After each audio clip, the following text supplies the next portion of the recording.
first meeting of the 22nd of April of the Governing Board for the Maricopa Community College District back to order. We are in our regular meeting. We'll have the first item on the agenda is the acceptance, if I can find my place here. We would like to have Mrs. Pearson. Well, not substitutes first, and I see one. Well, I already know who it is. Felicia Gather is here for Dr. Harper Marinick. Welcome to that soft chair. Next item on the agenda would be the Pledge of Allegiance. And Mr. Burke, would you lead us in the pledge? Yes. I pledge allegiance to the flag of the United States of America and to the republic for which it stands, one nation, under God, indivisible, with liberty and justice for all.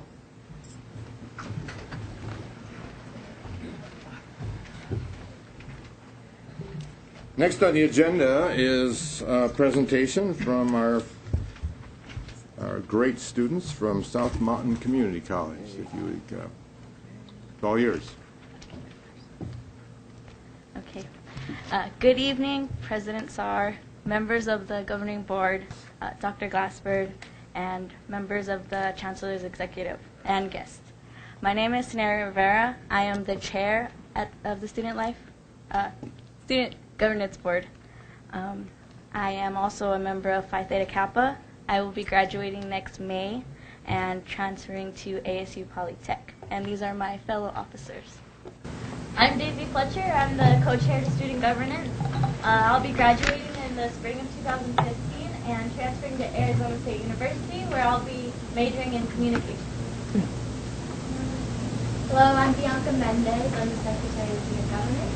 I'm graduating in spring of 2015. As of right now, I'm majoring in just general studies and aiming to go to college in Boston, Mass. at Wentworth University. Hello, my name is Kimberly Concho. I hold a public relations position in communication. My major is communication. I'll be graduating this coming May, and I will be transferring to Mexico State University. Good evening. My name is Francisco Morales. I am a Student Government Center as well as Phi Theta Kappa. I plan to graduate May 2015, transfer to Wayne University, New York, and working on my major of social anthropology. Hello everybody, I'm Luis Rivera. I major in biochemistry. I'm a treasurer for Student Government. I'm planning on transferring to Johns Hopkins University to study medicine. Hello, my name is Irania Petis. I am studying political science. I plan to transfer next semester to ASU in the spring.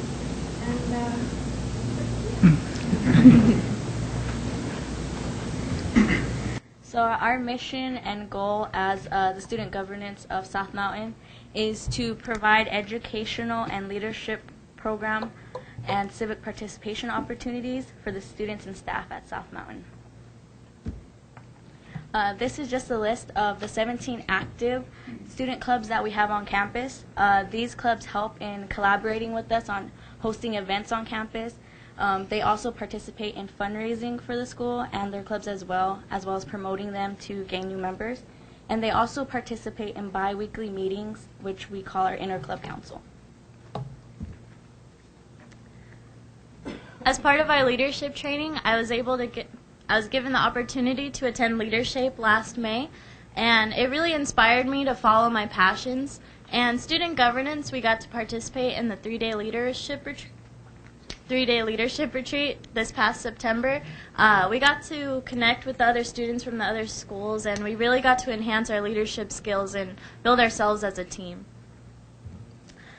Also, part of our leadership training, we are assigned to be on campus committees. I'm a part of the President's Executive Council, and several of our other student governance are on the other committees. We were able to influence our public safety to increase their security cameras by being on these committees, and we are also given the chance to participate in some of the planning for graduation this year. You can see to the left we had a toilet paper roll drive where we actually received over 800 rolls of toilet paper, and we donated it to the Central Arizona shelter.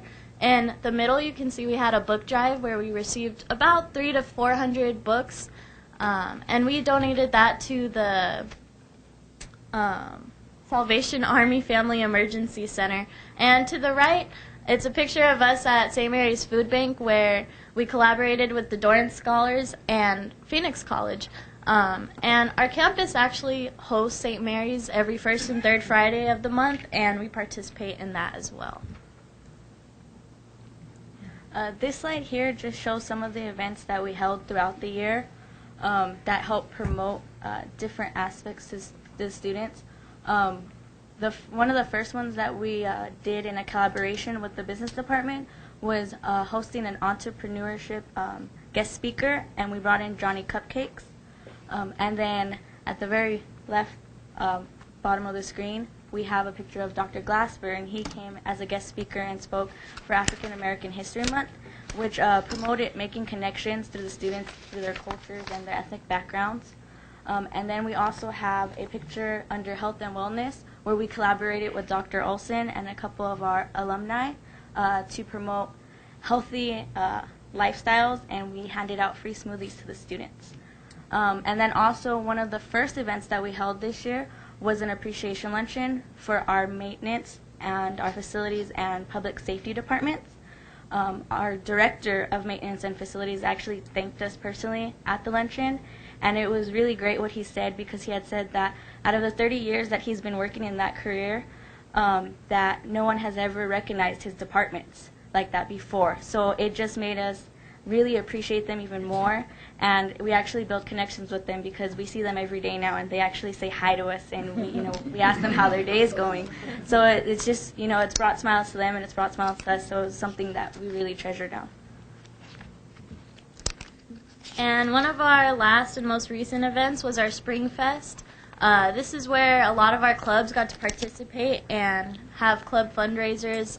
They got to sell snow cones and nachos, and we got our students to be involved on the fun on campus. They got to dunk several of our student governance members in the dunk tank. We had an inflatable obstacle course, and we also celebrated Women's History Month by having a tribute wall for famous women throughout history. And this concludes our presentation. We just want to thank you all for your time, and thank you for letting us come and share all the wonderful things we got to do this year.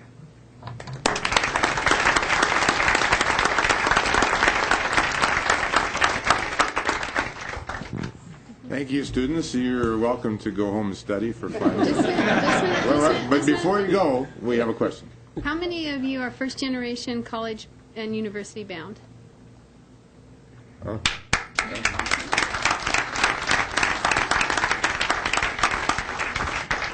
Congratulations. Continuing on with our students, the next item on the agenda is a student public policy forum. We have a number of those students here, and I'll let them take the podium.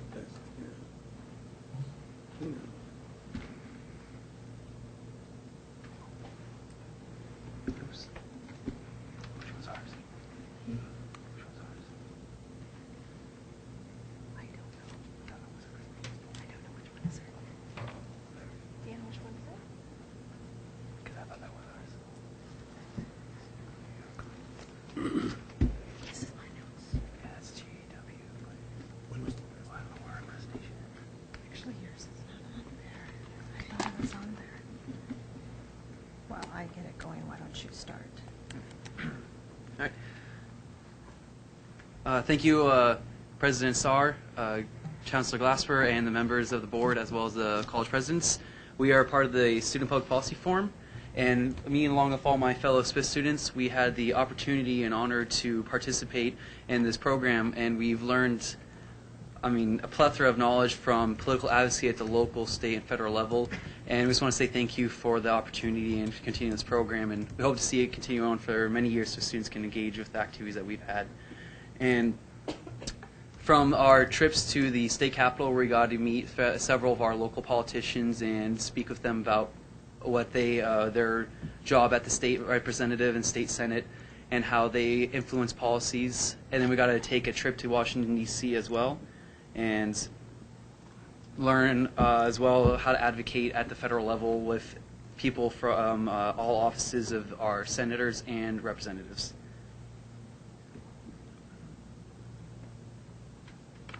This will be up in just a second, folks.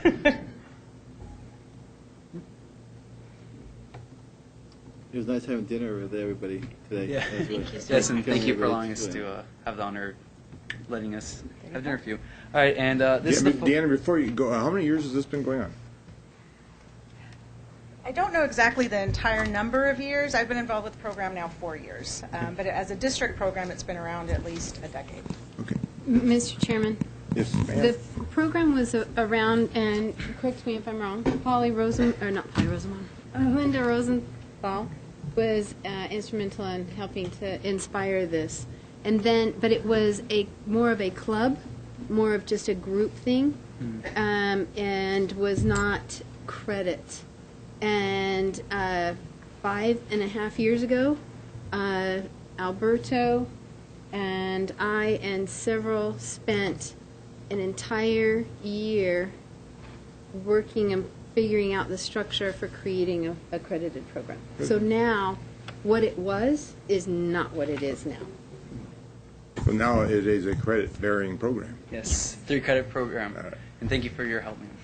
My name is Jeanette Grismer, Jay Grismer. I am a Rio Salado student, and we'd like to just take this moment to have the this year's Student Public Policy Forum students stand up and be recognized.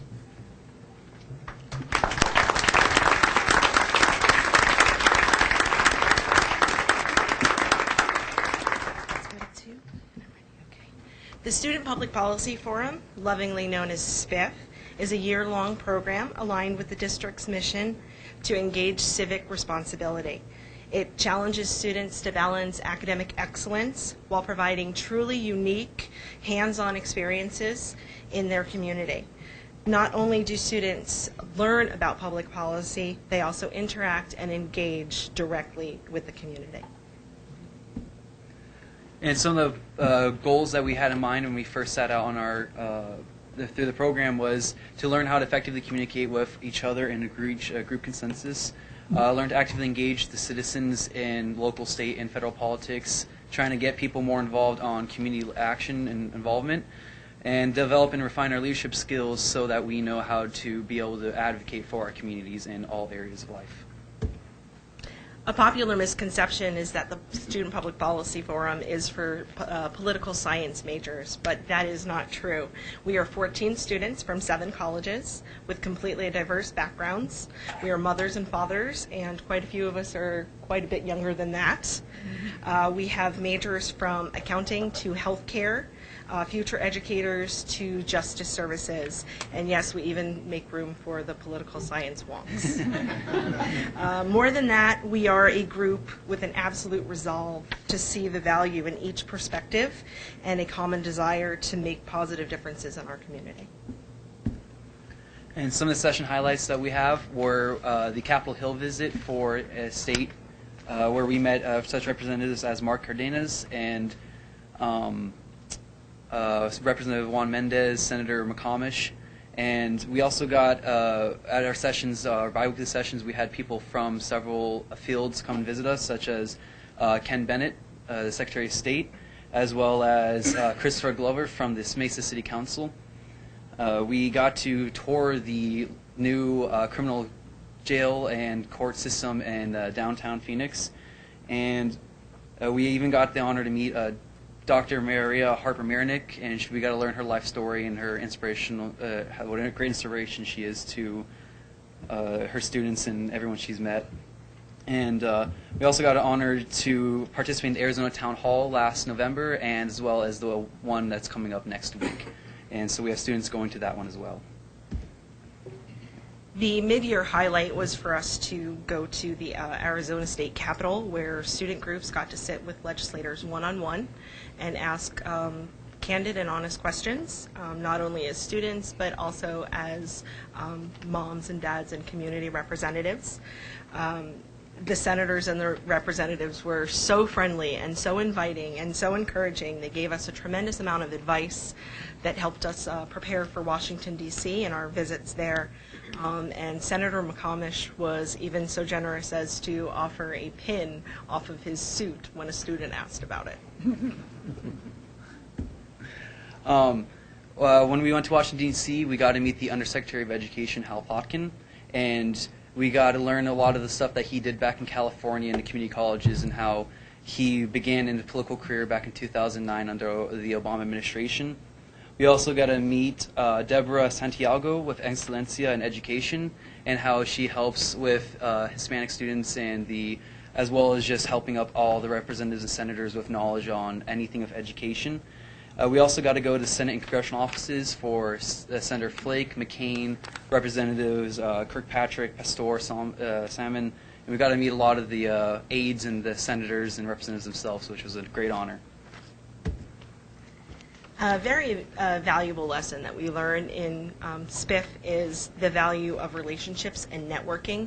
You'll see in this slide, there's a photograph. The day that we landed in Washington, we ran into Scott Smith, the mayor of Mesa. But not only networking, public speaking, consensus building. We had a stream of community leaders who shared their stories. They encouraged us and supported our development and have been kind enough to invest in us some of the knowledge on what it takes to make change happen. We've been taught that we should be building upon our commonalities and unique experiences to accomplish our surprisingly parallel goals. Students giving back. So several of us had campus projects in which we decided to give back to the community that allowed us to participate in this program. We had a health fair at Glendale Community College. One of note was the capability of the human brain forum at Mesa Community College, which our fellow SPIF student Andrew held. And he had about 80 students come out and learn about how the brain focuses and how you can focus for studying for your finals and how not to multitask and burn yourself out so quickly. As well as the Water Resources Public Forum at South Mountain, where students are educated on water resource conservation in Arizona and why it's important and the uses for the future. This slide shows some of the flyers from those campus events, and we just wanted to note some of the efforts of our fellow students. Amy from Chandler Gilbert partnered with United Blood Services to hold a bone marrow and blood drive and registered more than 150 new match donors, a record number for the region. Pauline, Rebecca, and Wendy partnered. They're from Glendale Community College. They partnered with the Glendale paramedics, women's health organizations, and student groups to offer screenings and preventative care maintenance for students.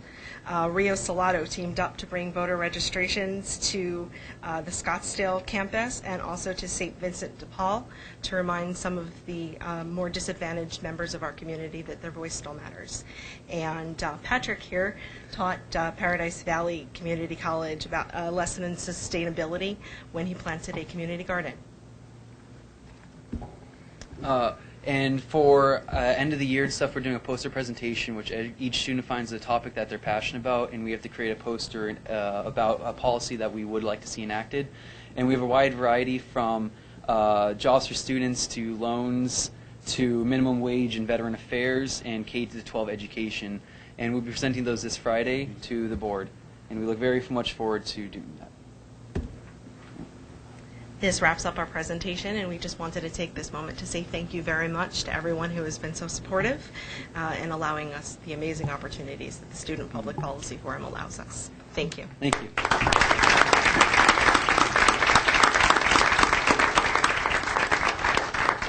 On the previous slide, you talked about being in this room next Friday afternoon to make your presentations. I've been there, I think, for the last 3 or 4 years, and they're awesome presentations. It's hard to get through all of them in the time that you have, but anybody that's got the time that could come here on Friday afternoon and spend time with these students, you'll be well worth your. Yeah, we look forward to keeping the tradition. Very good. Thank you so much. Moving on to our awards, we have an Emeritus Award from Rio Salado College. Dr. Bustamante. Mr. Saar, may I approach the podium? Yes, you may. Thank you.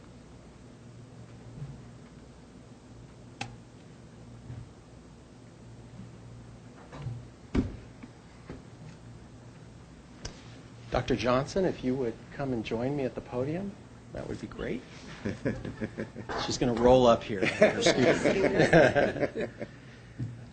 Mr. Saar, members of the board, Chancellor Glasper, CEC colleagues, and guests. On the board agenda this evening is an action item to award Faculty Emeritus Distinction to Dr. Janet Johnson, who served as faculty chair at Rio Salado College from 1998 through her retirement in February 2014. She joined her husband, Ivan Johnson, recently, who's also with us tonight, in retirement, who many of you know is a great supporter of the Maricopa Community College as well as Cox Communications as a senior executive for many years. They just recently returned from a trip to the Dominican Republic and will do lots more traveling, I know, as they enjoy this new life together. She came back in a scooter and he came back with a damaged hand, so I think they're already living this retirement life pretty dangerously. Dr. Johnson made so many contributions to the college, the district, and her students over the 15 years that she was here. She leaves a legacy of innovation, commitment, and instructional excellence. For example, Dr. Johnson designed and directed the first of its kind online post-baccalaureate teacher preparation program in Arizona, which was approved by the Arizona Department of Education.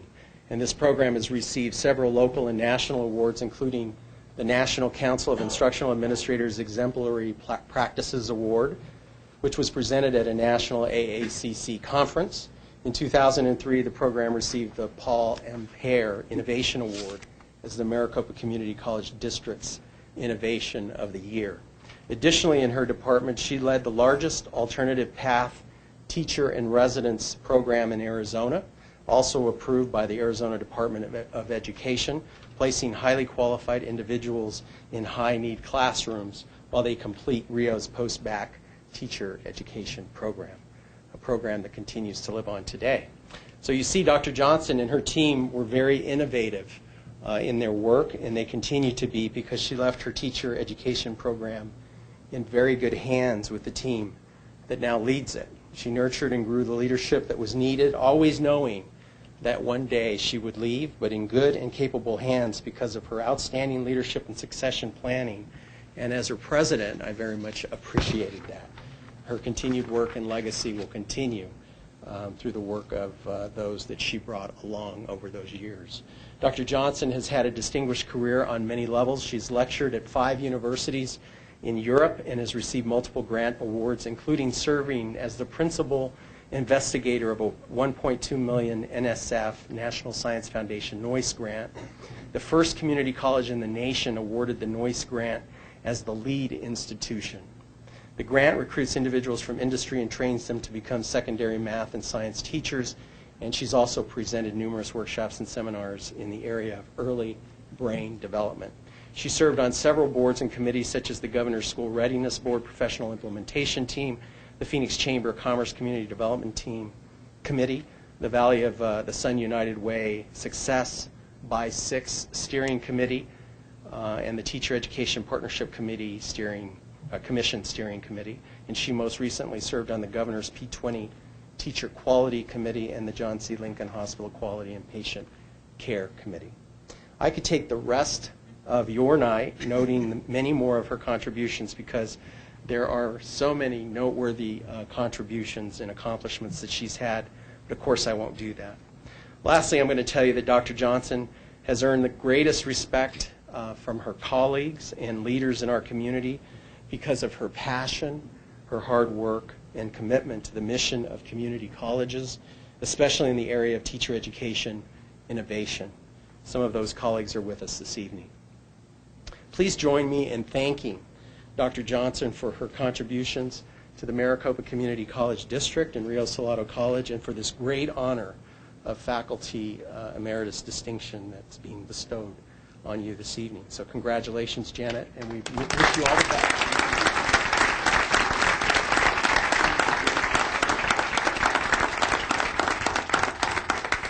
I will roll up here, and thank you very much.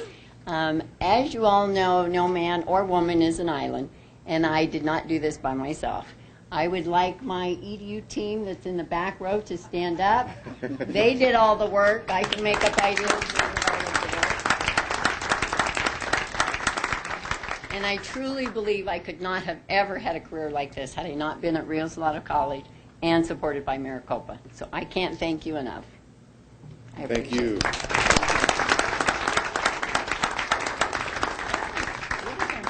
Thank you very much.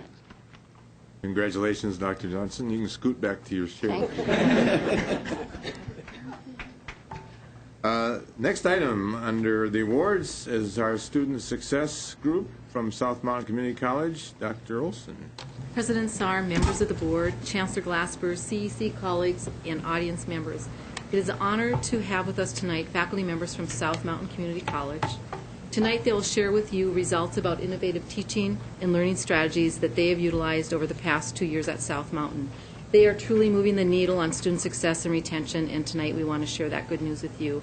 At this time, I ask your permission to allow our VP of Learning, Dr. Ray Rivera, to approach the podium to provide for you introductory comments. Dr. Rivera. President Saar, members of the governing board, Chancellor, members of CAC, and special guests. I'd like to briefly speak to you about how South Mountain Community College is moving the needle positively for student success and developmental education. Just really briefly, I want to talk a little bit about the population at South Mountain. We have a 70% racial ethnic minority population, which by the Department of Education standard designates us as a minority serving institution and Hispanic serving institution. 66% of our students are first generation students, so Governing Board Member Pearson, that's our statistic. And 55% of our students have transfer intent, which means that once they complete their associate's degree or certificate at South Mountain Community College, they do intend to transfer to a four-year institution. Now, some of the challenges that our students encounter as they go through this pathway is that 37% of our students, when they are new to our college and they take our placement exam, they are college ready. That's 37%. 63% need at least one developmental course, if not more than one. So you can see right now that their transfer intent is 55%, but they have to, some of them have to start in developmental education courses, which will prolong their stay at South Mountain Community College. So what do we decide to do at South is we decided to tackle this issue head on. We formed a developmental education task force called the Foundations Academy. And the Foundations Academy consists of faculty and staff that are dedicated and into the research and innovation of best practices in developmental education. The Foundations Academy consists of both faculty and staff that includes advisors, librarians, disability resource personnel, learning support personnel, IT, and anyone and everyone that's interested in student success and developmental ed. So I want to share with you a little bit of how we've been moving the needle at South in terms of our success rates. So what you see over here on the right-hand side, the 8.6%, what that states is that for developmental, this is one of the, by the way, this is a governing board metrics in terms of developmental education. So this is one of the six, I believe, in developmental ed. And what you see here is that for those students in the 11 and 12 cohorts, our success rate in developmental education increased by 8.6%. What does that mean? That means that across the board, teaching and learning was improving at South Mountain Community College in those courses. More dramatically, though, if you look at what happens when students take a math or English developmental course and then matriculate to college level, on the left-hand side here, you can see that the English, we showed that from one cohort to another, we showed a 14.9% increase in our success rate in college-level English courses. Similarly, on the right-hand side, you see that we had a 19.7% increase in terms of our mathematics college-level success rate for those students who took developmental courses. So we are positively moving the needle there at South. So not only our developmental courses are not only catching our students up with our college standards, but it sets them up for greater success in their college-level courses, improving their odds of success and completion at the associate level and beyond. So who's responsible for this great success? Certainly not me, but our wonderful faculty and staff, who I have the great honor of introducing. First, on to my right is Mr. Jason Reif. He's a division chairperson of Counseling, Health, and Wellness. Dr. Don Thacker, English faculty and director of our Writing Center. And Mrs. Dolores Urberta, mathematics faculty and developmental mathematics coordinator. Each will present how they're contributing to student success and retention developmental education at South Mountain. Thank you. Thank you, Dr. Rivera. And thank you, everyone who Dr. Rivera and Dr. Olson already acknowledged tonight. I appreciate your time. I appreciate the opportunity tonight to briefly speak about something that deserves a lot of conversation, and that is our students' success. Specifically, I would like to share with you some promising, inspiring data that we're tracking at South Mountain Community College related to our student success courses. The student success course is an essential piece of Maricopa's district-wide student success initiative. South Mountain was the first community college to fully implement our version of the program called I Start Smart. Other colleges have since done the same. Part of the district initiative involves mandating that a cohort of students take the student success course their first semester at any of our higher learning institutions. The cohort is made up of all students new to higher education and who have a degree or transfer intent. The course is controlled and operated out of the counseling divisions at all of the Maricopa colleges. It's offered in a 3-credit format or a 1-credit format. It is primarily instructed by qualified counseling faculty and a few other highly trained individuals.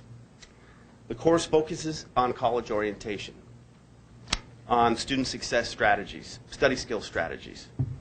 It focuses also on career development, on educational planning, most importantly, personal development. Let's face it, it's difficult times for many of us. We've all experienced our ups and downs, some more than others. Our students are facing these difficult times. I would say a diverse plethora of challenges they're facing. Academic challenges, as I mentioned, personal challenges, professional challenges, as they come through our doors at any of our colleges for the first time. It's quite a transition into higher education as they face the rules, the regulations, the discipline, the expectations. I believe that they're crossing that threshold bravely, courageously. And that is why I'm excited to share with you some of the hopeful results we are tracking at South Mountain over time related to persistence rates of our students who, from the defined cohort, successfully completed the student success course. As you can see, almost 86% of those who completed the course persisted after that first difficult semester. Compared to those who did not, 58.9%, those who did not complete the course. Equally, and perhaps even more impressive, is the fall-to-fall persistence rates of those students who completed the course. 63.9, almost 64% persisted the entire first year, compared to 33.2 who did not take the course. This is the 1-hour AA course? Pardon me? This is the 1-hour study skills course? Very good question. The course is offered 3-credit format, CPD 150, Counseling and Personal Development, 1-credit format, CPD 115, and 1-credit format, AAA 115, Advancing Academic Achievement. I hope you agree, everyone. This is promising. This is, in my opinion, really a beautiful thing. Our program is working. The many people behind these programs are working hard. We are successfully helping our students transform their lives. Our students are demonstrating their own perseverance and resilience by completing. They are achieving their bold educational goals and are moving towards completion every day at South Mountain Community College. South Mountain plans on continuing its aggressive expansion of the I Start Smart program and the Student Success course. We are expanding our cohort of students who take the Student Success course. We plan on reaching even more students with additional sections in the future. We look forward to the possibilities and the potential of our students. With everybody's help, we can continue to move forward. All of our colleges can continue to move forward, reaching even more students by offering more sections of this successful course, by hiring more counselors, and by training more student success course instructors who are dynamic and connect with our students, who can effectively deliver this essential course material. We will move forward successfully. Our goal at South Mountain Community College is to help all of our students, not just some, all of our students. move forward and become their dream.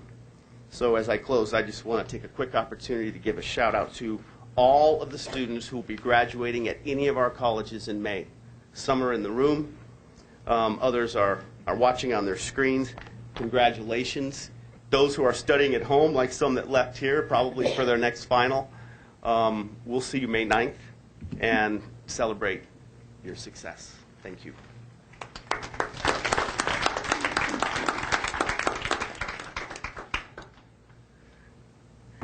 President Saar, members of the board, Chancellor, members of the CEC, thank you. Again, I'm Dawn Thacker. I'm an English faculty member at South Mountain Community College and one of the coordinators of tutoring there. So what I'm going to speak to you about tonight is the results in English and developmental English. So if I can walk you through what you're looking at, the two bars represent retention and then success. So retention meaning that students started in the first week of a given course and made it all the way through to the last week of that course. Success means that of those students who were retained, they passed the course with a C or above. So those are the two groups that you're looking at here. The first dark blue bar is the district-wide average for retention and success in developmental English, which has stayed pretty steady for the last few years at about 64% of retention. And then of that 64%, 64% passed the course. That's the district-wide average. For the academic year of 11-12, the South Mountain average was 76% retention, with the 76% who were retained, only a little bit over half of those actually passed the course that they stayed in, so about 56%.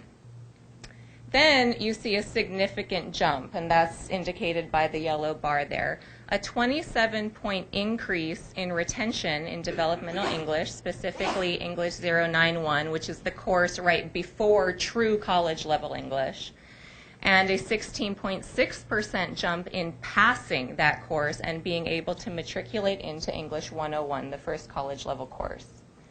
How did we make this happen? We had about 1,000 different ideas, but we ended up implementing 3.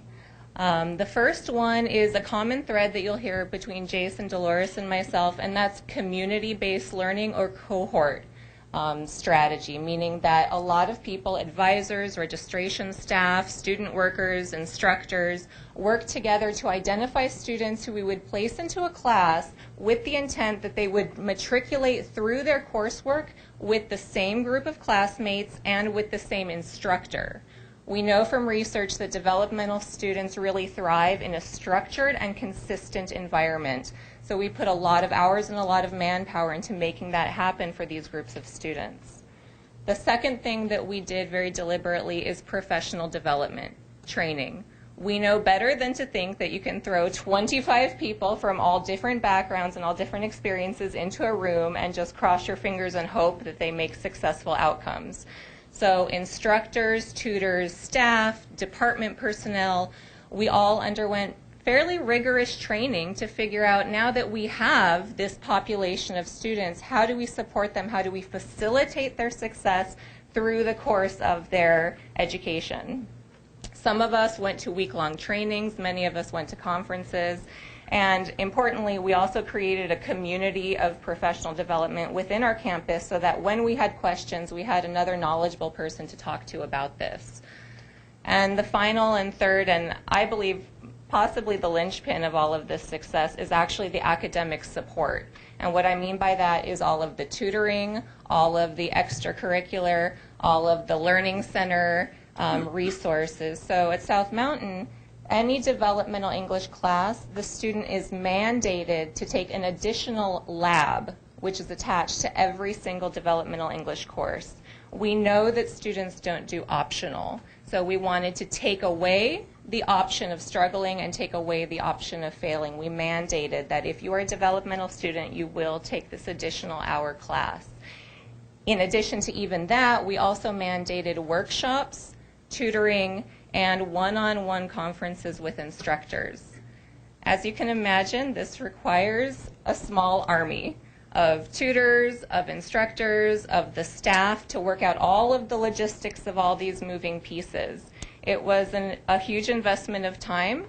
of instructor time, of staff time, of administrative support, but we feel that with results like these, that time and those resources are well spent. This model is sustainable, it is scalable, it is replicable, and with the right support, we certainly intend to do that at South Mountain, and we hope that this might inspire some thought elsewhere as well. Thank you.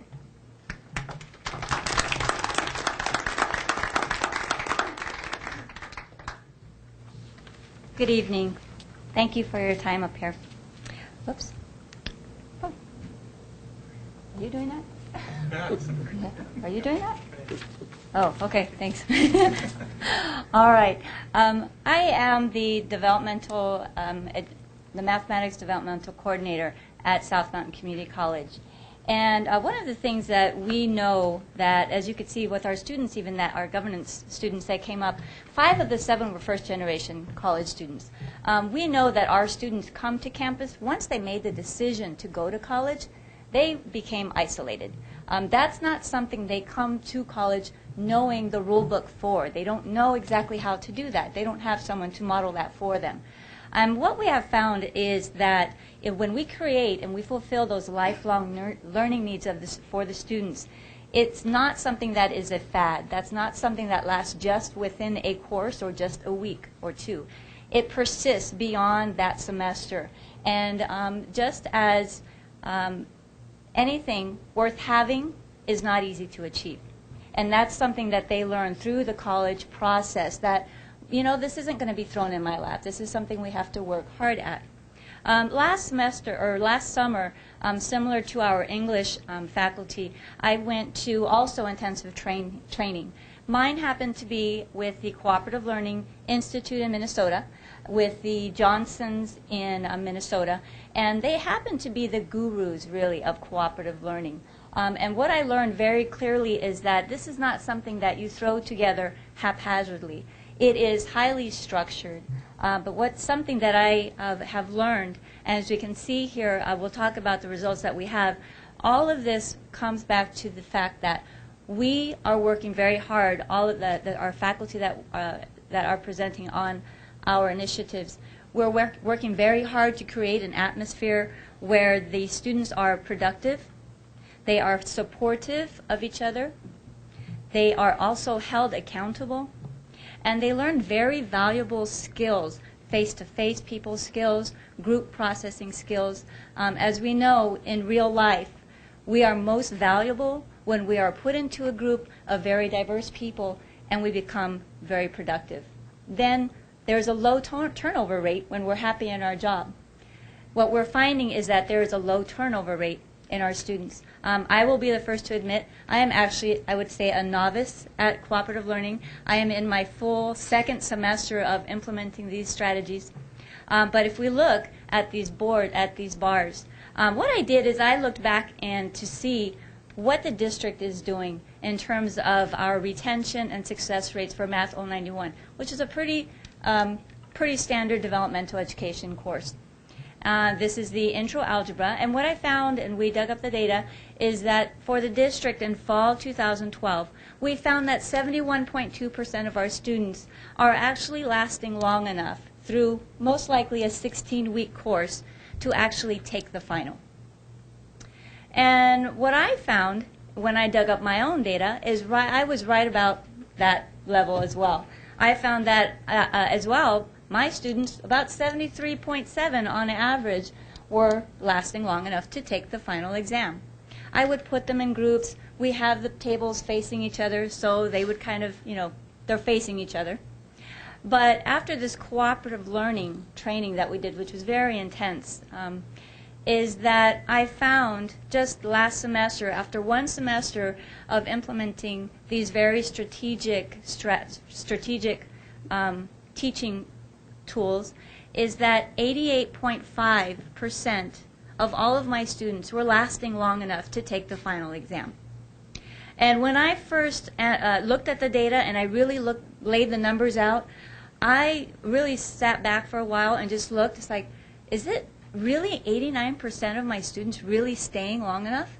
And it really caused me to reflect, What is it that we're doing to make that happen?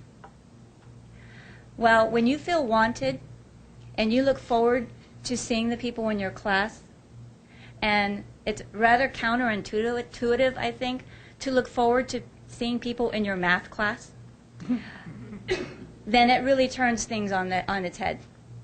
We have students in both semesters planning potlucks for each other. It's not my idea. Planning baby showers for each other. It's not my idea. Okay? When can we have a birthday party for so-and-so? Let's have a surprise. Not my idea. This is something that the students, when we create, as we have, when we create this cohort or we create this environment that they want to be in and they feel wanted and they're missed when they're not there, they thrive. So what we're seeing with our success rates across the board, 55% of all students across the district are passing the course. That's a little more than half, and I'm not happy with that. But I found that I was right there with them at 57.9%.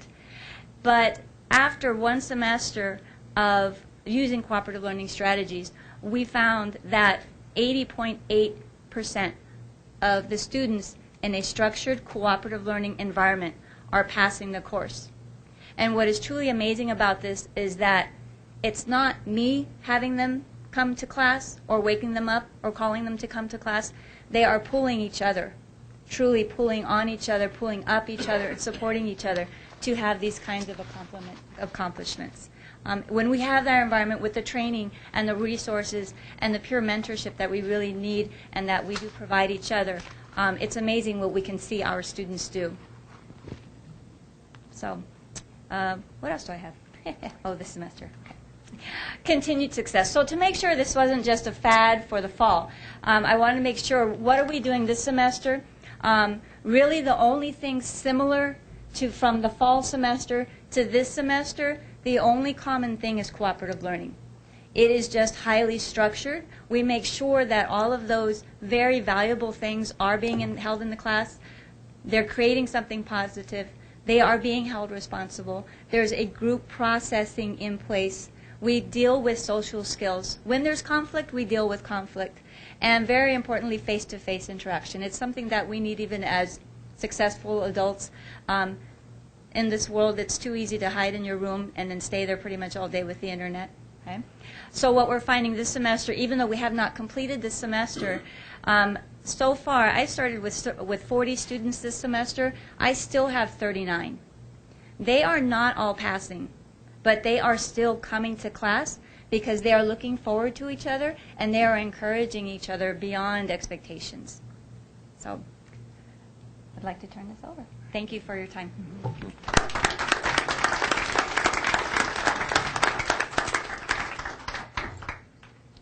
Any questions from the board? Thank you, Ray. Those are just amazing results. I know I talked to you last week. Alfredo got me over at South Campus. But I'm just really impressed, and amazing results, and congratulations. And I'm sure we're going to play it forward from here. Awesome job. Thank you. Mr. President? Yep. Ray, these results, the results at Scottsdale, the what we've seen at Mesa with student tutors going into high school, these are extraordinary initiatives, and one of the challenges we have, and I think the chancellor has, is how do we blend all this and scale all this so that we, instead of seeing 64%, we keep seeing the 97 and 98%. When I first saw those numbers, Mr. President, I looked me. I went through them again and again. I knew these were honest people, but my God, I didn't see numbers like that. The same thing is true in Scottsdale. There's extraordinary numbers. The impact that's going on in Mesa, we have to figure out a way of scaling all this out, and we have to figure out a way of not losing all this because of the budgetary crisis that this board faces. So thank you to all of you doing great work at a particularly tough campus, a particularly tough demographic. When you take that into account, this is even a greater achievement. So thank you. Thank you, President Saar. Ray, yes, President Saar. Yes, go ahead. Have you had time to evaluate the students who passed the 91 classes and how well they do now in the 100 level classes? How many of them actually go into the 100 level classes, and do you see a satisfactory result in their completion of those initial classes? Yes, President Saar. The initial statistic that I showed you, we're typically a year behind in terms of success data. So I showed you the statistic that showed that from, I believe, from 10, 11, and 11, 12. So we had a 15-point percentage increase in English and a 19.7% increase in mathematics. So it's really the innovation and dedication of our faculty and staff in the Foundations Academy that is really researching the best practices and implementing what we think is best for South Mountain students. So I think what you're seeing is a reflection of that success, and what Jason and Dawn and Dolores shared is just little snippets of what we're doing, but it's really a college-wide effort that certainly takes amount of certainly resources, professional development, because to become innovative and to get these results, we have to have the time and effort, and to give the faculty time and effort to be able to develop these innovative teaching methodologies to reach these students. And as you can see, that is particularly with Mrs. Ureta's presentation with developmental mathematics, what she did with cooperative learning in the past was completely modified by the training that she completed last summer with a group of our staff, faculty and staff from both South Mountain and Estrella Mountain. So it certainly is replicable, it's scalable, but I think it certainly takes a commitment in terms of resources and time. Yes, I totally agree. We're spending upwards of $90 million over the district on developmental ed. This is a large percentage of our students, so it's money well dedicated, I think, and some of the things you're doing, and we've heard others working on this. It's one of our 4 outcomes that we're dedicated to, and it's nice to know that progress is being made. Thank you very much. Thank you, sir. Thank you.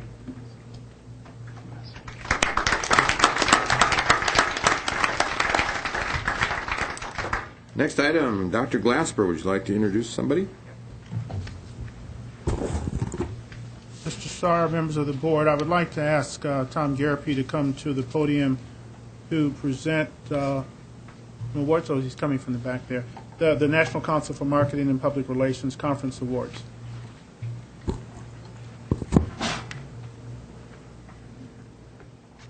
President Saar, members of the board, Chancellor Glasper, members of the CEC, and friends. Tonight I have the privilege of bringing the governing board some good news from the world of marketing.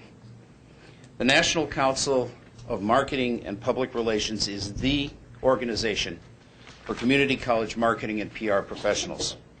This year, Maricopa was honored with 2 of NCMPR's Paragon Awards. I should say that I'm told that there are some 1,900 applicants, submissions for the various awards that this organization provides each year. Scottsdale Community College won a coveted Gold Award, a Gold Paragon, for the quality of its electronic schedule. I can't stress enough how significant it is to win a Gold for any institution. Dr. Gaylor and the entire Scottsdale community should be very proud of this award. I'd also like to talk for a moment about Meet Success, which is the name we in district marketing have given to a campaign that you've seen in a variety of formats over the last couple of years. You have a handout on your desks, or should have, that has a bunch of the profiles of various people that we've included in Meet Success. They range from students to faculty members to proud alumni. And they're in a variety of formats, ranging from billboards to parking lot banners to online media. I mention it tonight because this campaign won a Silver Paragon in the category of advertisement series for the ads that you've seen in various places profiling students and alumni. In addition, the Web Marketing Association has honored the online version of the Meet Success campaign with Best Education Online Award, which is another national award for this campaign. The whole point of Meet Success has been to tell the people of Maricopa County about what our colleges do well, which is to produce successful students. So we talk about success in students who are still in college and those who have already experienced success in their lives. And we talk about those who found success in the world of work and who attribute their success to their years at a Maricopa Community College. Still to come are ads featuring successful faculty and ads that further explain Maricopa's goal to help students achieve their goals, no matter what those might be. Thank you.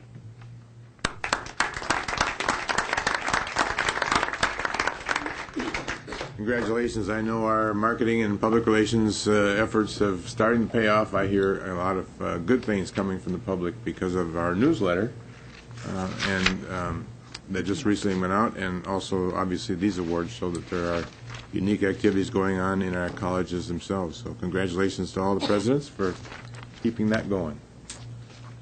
Next item on the agenda is a citizens interim. The board offers opportunity for members of the public to address the governing board. In compliance with Arizona's open meeting law, the governing board will neither discuss nor take action on the issues raised during this portion of the agenda. When necessary, issues will be taken under advisement and placed on a subsequent agenda. We have 4 people that have indicated they'd like to speak. I'll take them in the order given to me. First one is Ricardo Moran. He's a Glendale Community College student, and his topic is going to be about our tuition on the agenda tonight. So, Mr. Moran.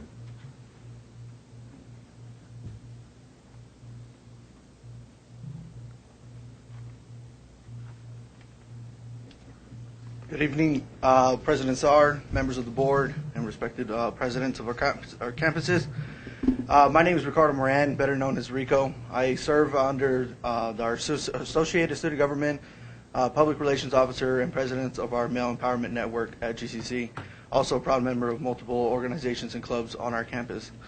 I am here to talk in regards of the tuition increase and showing our support for it. Sometime back, Ms. Murphy spoke at our college regarding the proposed tuition increase and what the district planned to do with the additional funds. More importantly, Ms. Murphy talked about the improvements and proposed cutbacks for college. We understood that without the tuition increase, new things won't happen, which in some ways would be okay if our current lines on our campuses aren't affected. When we talked about it afterwards, we also understood that cutbacks would result in a change in our college world that we don't want to see happen. As an actively engaged student, the services that are provided to me by my college are important to me. So much so that I am here tonight to speak for myself and for other students like me. I don't want to see the fewer courses offerings, shortened hours of operations, or fewer staff. I don't want to see programs discontinued, fewer activities, or departments closing. I chose Maricopa because the engagement of the engagement opportunities it offered me. Please don't take that feeling of belonging to something greater, to myself, away from me without at least even asking. I am here because I care because I belong because I am engaged. I am engaged because my college cares. My college cares about my mind, my body, and my spirit. Do you? Please take the great care in considering the decisions that you have that ultimately affect the 260,000 students that you have under you. If MCCCD truly is about student success, then we need to have the tuition increase to help more students like myself to connect, to commit, and to complete. Thank you.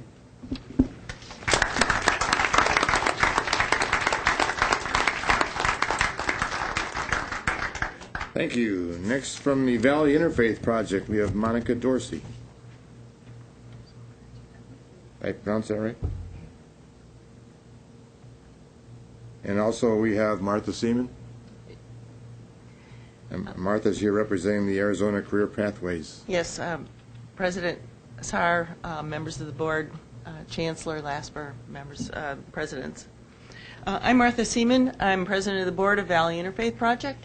We are an organization 20-plus years in the Valley, organizing amongst congregations, synagogues, parishes,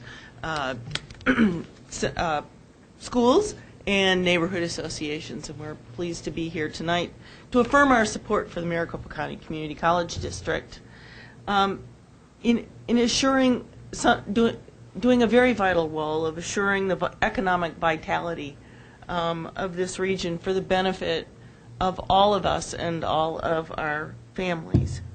Our member institutions spend a lot of time at the Arizona legislature encouraging them to adequately fund all levels of education in this state. And many of us are frustrated that the legislature has not found a way to really step up to the plate and engage this particular question of funding the primary source that we have for job training that's so clearly linked to the economic engine in this region. Tuition increases are tough, but this one seems pretty reasonable, and we support your action in going forward with it. We have a real interest in these students, as you will hear, because of our longtime support of and partnership with you on Arizona Career Pathways. I'm Monica Dorsey. I'm treasurer of the board of Arizona Career Pathways, and this is a workforce initiative of Valley Interfaith Project. Our students are entirely enrolled. The students that participate in our program are enrolled in various campuses of the community college district. We have found this to be a very high-value educational experience for our students, and we want that to continue. We're very disappointed that we don't get the support for our students at this level and every other level in the state, but and there's work to be done to improve that, and we continue our efforts to make that happen. But in the meantime, we see this tuition increase as an effort to hold the line and keep that educational experience, that high-value experience for our students, and something that still remains affordable for them.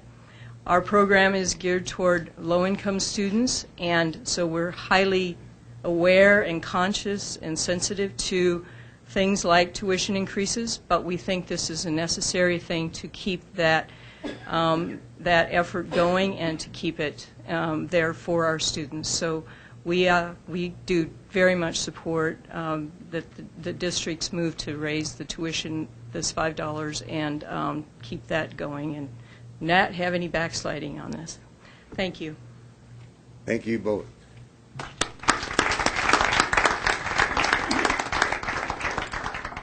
And last but not least, Mario Diaz.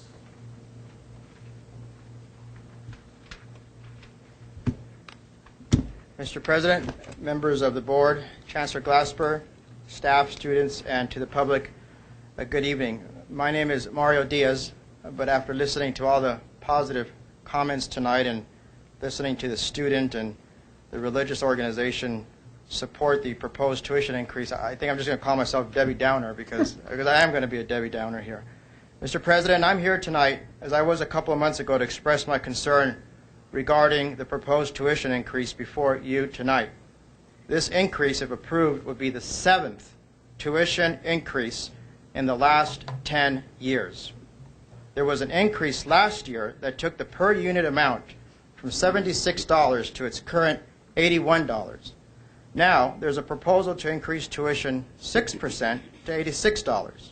This means that tuition would go up 60% in the last 10 years. I don't know if that's reasonable. Certainly, the Great Recession made its impact on the budget, and certainly the extreme cutbacks from our state legislators has made the financial environment more difficult.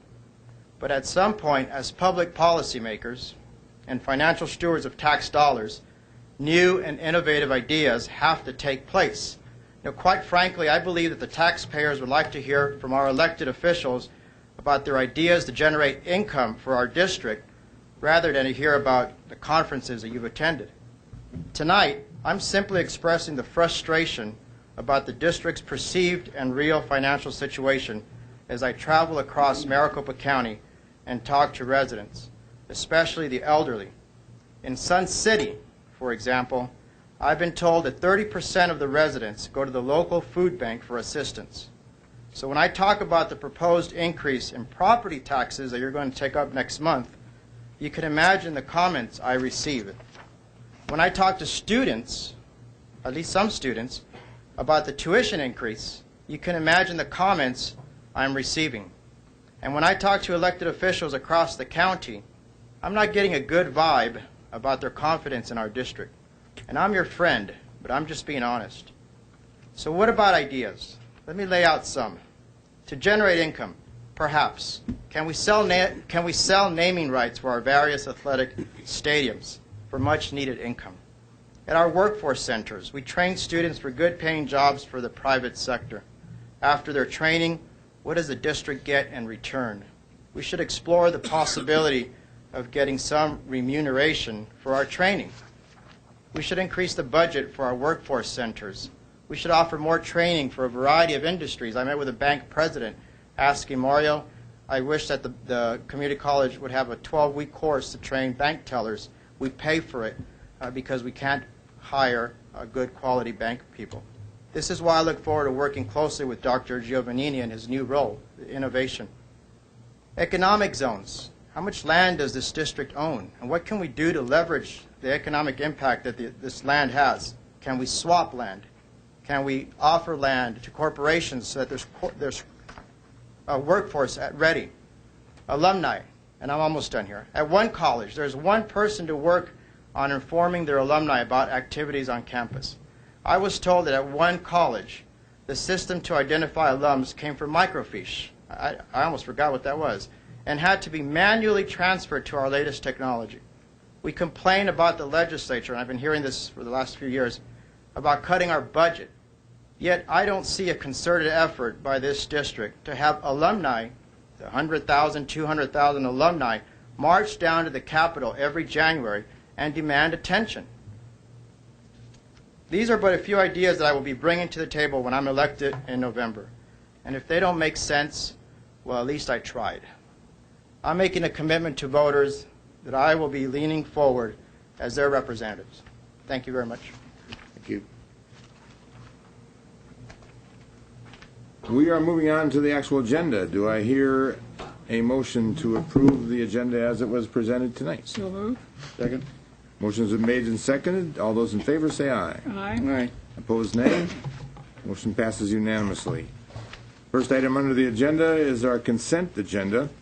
Those of you that picked up the papers can see the items that are on that. Does anyone wish to remove any items from the existing consent agenda?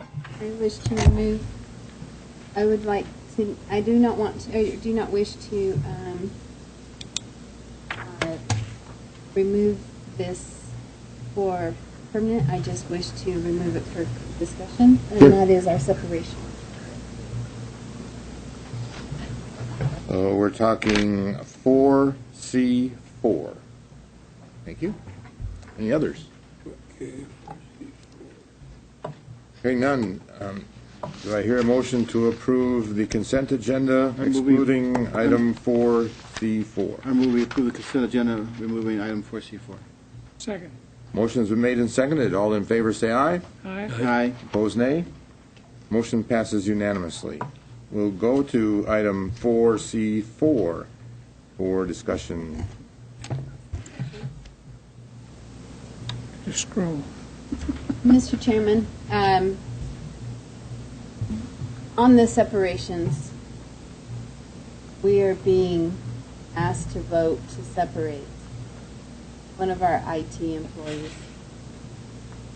And I just want to express my feelings about this, because we won't have the opportunity to have this individual come before us and present his case to us and let us know his side of the story, because if we don't vote, we're basically in a no-win situation no matter what we do.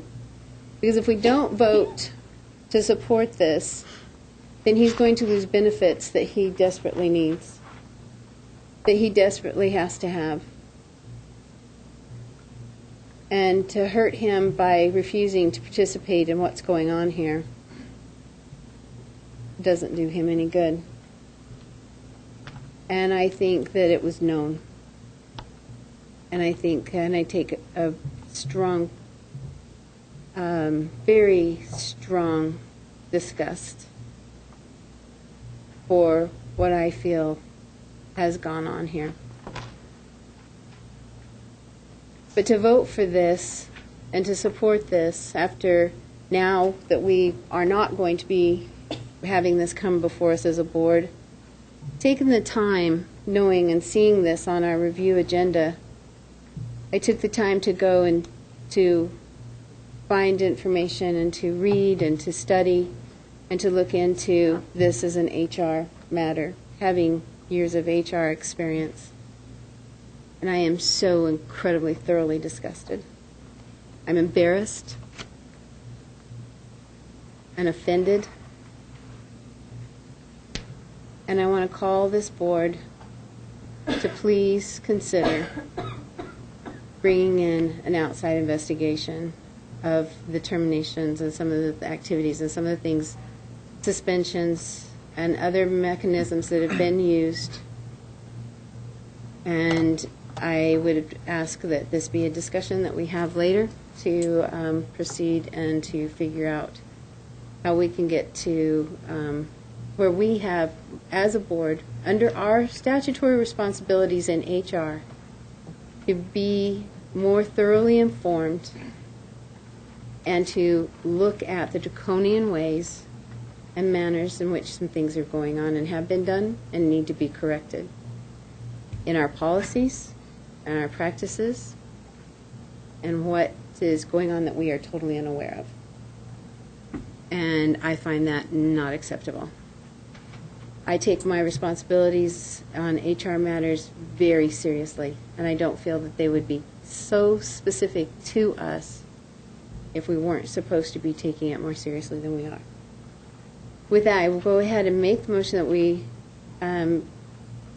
not remove anyone from this separation, but I do so under duress.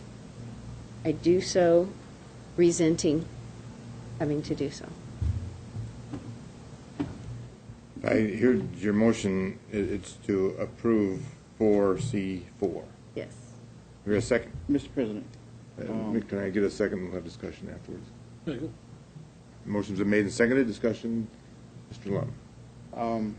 I'm trying to find where it's open, but am I correct that Marshall Trimble is on the separation? Yes. Mm-hmm. I'd like, I wish to here, like, say tribute to Marshall Trimble, who's the state historian. He's at Scottsdale Community College. I think he's a district treasurer. I know people that travel across town to go take his class. And he hosted the Artist of Promise, which is a funny, awesome job. He's telling these Arizona stories. And I'd just like to acknowledge his contribution to the college and to Arizona and to the history of Arizona, keeping it alive and funny and humorous. And so we're going to miss Mr. Trimble a lot. Mr. Chair? Yes. Mr. Lumm, we could vote no. There's one we could all agree to remove. That's one we could all agree to remove. Yeah. I concur with that, and others on here too that have performed for us for many, many years. But we hear a lot more about him, not just the fact that he had been an employee of the Scottsdale Community College and education in general for many, many decades in Arizona. He's helped us in numerous ways as a person that gets out in the community and talks about the importance of community colleges and education in general, and certainly provides a lot of entertainment, and quite frankly will for many years that he's able. And I have done the same thing many of you have, is when he's on stage, I laugh right along with it because he tells some great stories about Arizona's history, which I don't know if they're all true, but they're great stories. Is there any further discussion? Hearing none, all those in favor of the motion say aye. Aye. Opposed, nay. Motion passes unanimously. First item under the non-consent agenda is the approval of proposed course fee changes for fiscal year 14 and 15. Ms. Thompson.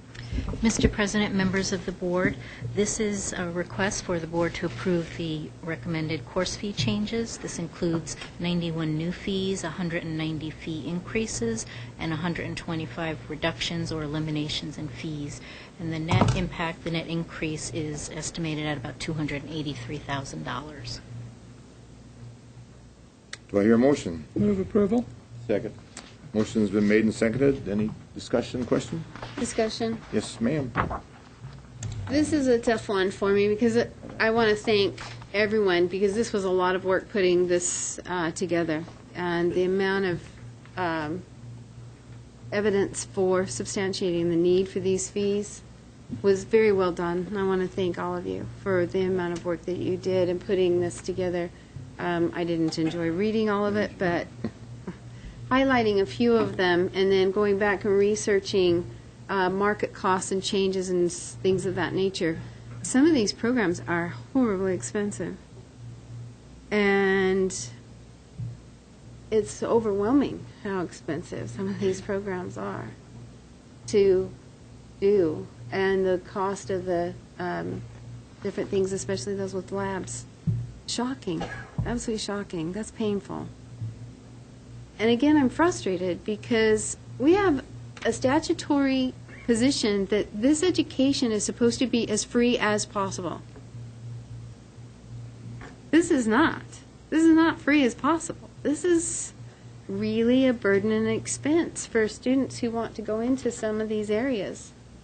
And so I really feel so incredibly frustrated. And as a former legislator, I used to stand and say, what happened to as free as possible? This is just insane. It's very annoying that we keep putting these burdens on our students and the Pell Grant monies, the limited Pell Grant monies that they have for all of this, just keep piling it on. But we've got to run these programs. We have to run these programs. And I apologize. I feel just this deep need to apologize to our students. They would just keep going with this. And we've got to come up with some other ways of doing it. We've got to come up with some other ways. We can't keep complaining about the legislature. We know that community colleges are the forgotten child of education and aren't cute as the K-12 and aren't the big names of the universities. We've got to figure out something else. We can't keep doing this. I will continue to blame the legislature, but at the same time, we've got to come up with some answers and find some alternative funding. And I'll put that responsibility on Rio. No, and then so with that, I am going to be voting for this, and I am really holding my nose. Yeah, I hear you, Debra, and I totally agree. And I think there is some innovations going on the Maria Harper Marinick has been working on as far as not using classes and other materials. I'm losing the term for that. But there is a lot of efforts being done on that, a lot of work being done on that. These course fee changes, or some of them are related to like specific science, where lab cost and fees are like that. I mean. So do you feel that's why Rio does a better job of not having so many fees of all that list? Some courses are expensive, and what we're doing here is we're tying them to the person taking that class, not burdening all the students with the class. But we can look more into that, and I'll help you do that. You know, I want to make sure that everybody understands, as others have said, how much work goes into establishing these fees. These are not arbitrary at all. And over the last few years that I've been on the board, I've been extremely impressed to see that some fees are adjusted up, some are adjusted down, depending on the needs of the particular class and course. And if you go in and see the detail we get, it's pages and pages and pages of these adjustments on an actual classroom instructor basis, and I commend everybody involved for taking this very seriously and knowing that our students are paying what they use more than anything else. So I appreciate that work that's being done. Mrs. Thompson, please spread the word on that. You're sitting right here. to everybody that's involved. Any more discussion? Hearing none, all in favor of the motion say aye. Aye. Opposed, nay. Motion passes unanimously. Number 2 is the approval of the proposed 14-15 on tuition and fees. Do I hear a motion? Move approval. Is there a second? Mr. President, I move the second for purposes of discussion. Absolutely. Motion's been made and seconded. Any discussion? And I will offer you first chance. Well, thank you. Mr. President, this is obviously a very tough vote, and it's obviously one that's tied to a vote that will take place in the near future, and that is the vote on increases in property tax. And one can't be viewed without the other. And it's in that context that everyone should understand my comments, that it's both of these taken together. Mr. President, and as all of you will recall, certainly the Chancellor will recall in my initial interview when I applied to be on this board, the question was asked, would you vote for a tuition increase? And the answer was, I would have to be absolutely persuaded that it was necessary. I would have to be persuaded that that which would be trimmed away would impact the core mission of the community colleges, that the colleges would be put in jeopardy. And I also said from this podium and in that interview that I viewed the colleges in a broader sense than perhaps others had in the past, and that as I viewed them as it's really an extraordinary experiment in social justice. And I think you saw that today with the student presentations, first-generation students from South Mountain. From South Mountain, the joy they felt, and then on top of that, the immense work that it took to get them there, and you heard that from the staff at South Mountain Community Colleges. 2 meetings ago, perhaps, we heard from Scottsdale. Similar numbers. Not quite as dramatic, but similar numbers. But, let me stress this, Mr. President, and to all of you. This doesn't happen by accident. This happens because an extraordinary number of dedicated people are making it happen. So if we don't do this, some things will occur. Things will be cut.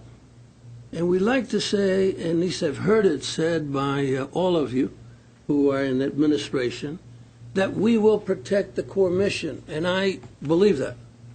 I believe that. If we raise neither of the two, the core mission will be protected.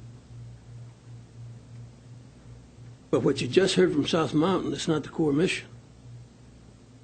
It is what people are doing up and beyond the core mission. They're finding the resources to make that happen. That's what goes away. What you heard from Scottsdale the other day, that's what goes away. The program at Mesa, where student tutors are going into, first of all, they're being trained and then sent into the high schools and having this dramatic consequence for primarily minority students, overwhelmingly minority students that would not otherwise have that opportunity. Now, I understand that that's not the core mission. The core mission will be protected. The classroom will be protected. The only people who are going to get hurt are the students. The only people who aren't going to get those services are the students. I understand Mr. Diaz's concerns. I have been, to those of you, apparently some of you follow me on Facebook, I have been quite critical of the economic model because I don't believe the economic model is sustainable. I do not believe that we can have a community college system going into the future whose 2 sources of income are tuition and tuition increases and property taxes. We simply can't go into the future doing that. But let's be clear about this. We do need great innovation. We're never going to get back the funds that we got from the legislature. They're gone. Some of them will come back.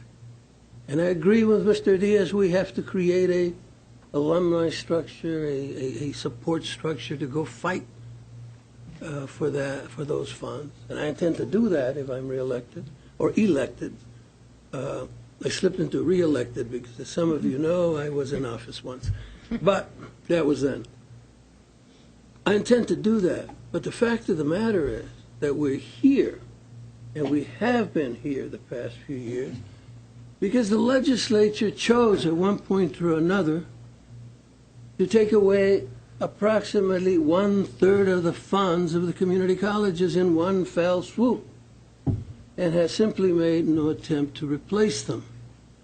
So with that occurred, the colleges, this is when I became intensely interested in what was going to happen. And what the colleges did was survive it. Things were tough, but they survived it. And I think it was a mindset that came upon the legislature and many other folks. They could survive that. They can survive anything. So let's sweep more funds. Let's keep cutting. The fact is, we're now at the place that if we cut again, let's be clear about this. If we cut again, the first kids who are going to be damaged, the first young people who are going to be damaged is the one we heard up from tonight, those kids in developmental ed. Yes, we're spending $100 million in developmental ed, and we are providing the bridge out of poverty for so many people. It's a wonderful experiment in social justice. But we're also in the midst of initiatives that show that we could do this better, and we should not put the colleges in jeopardy now. So let me tell you, I became persuaded that we needed an increase, that we needed a tax increase. I became persuaded that we needed a tuition increase. And let me say again, this isn't an easy vote. I'm going to make a substitute motion, Mr. Chairman, Mr. Burke. And I'll tell you why. I don't think $5 will pass. That's why. And I think we have to come up with a number that I hope passes, that I hope is realistic. And it does some things. It will protect the core mission. It will protect those programs at South and at Mesa and at Scottsdale. Every institution I've been to. At Estrella, I've been spending an extraordinary amount of time with the feeder districts, that is the high school districts of the area, to be able to begin to work together at an earlier point to intervene and bring more students into the system. It's exciting initiatives. It'll protect all of those initiatives. It might even do some other things. At South, the labs are falling apart. That's not an exaggeration. I challenge you to go see them. Half the machines, don't ask me what the machines are, okay? I wasn't a STEM student. Half the machines don't work. It's not good. Those buildings were built, they were modulars. And then somewhere along the line, somebody said, well, they look ugly. Let's plaster them. And they did. The fact is that if they could double their laboratory space in South Mountain, where people view these kids as particularly dangerous, in South Mountain, they would fill those. And that's what we're doing. So I understand. Oh, by the way, I'm also a candidate for office. One shouldn't go around raising. Really? But I understand. You'll lose now. And Mr. Lumm just made the point that I'll lose now. And look, those are the risks one takes. Because I think I've been to the colleges and I've been talking a lot more than some of you would have liked me not to be there so long. I think the students understand that, the consequences of that action, the consequences of walking away. I agree with Mr. Diaz, we need a new economic model. I just don't agree that we get there by putting the colleges at risk, that we get there by putting Latino students at risk and African American students at risk, Native American students at risk, first-generation college students at risk. That's not the way you get there. We have to plan and make this happen. And I think we can. I think we can and we will. It's going to take a number of years and a number of sacrifices. Let me say one last thing. The amount I will move also includes, let me be very clear about this, a 1% increase for faculty and staff. And I understand that 1%, none of you are going to go out and buy a new car or do about anything else at 1%. So why am I doing it?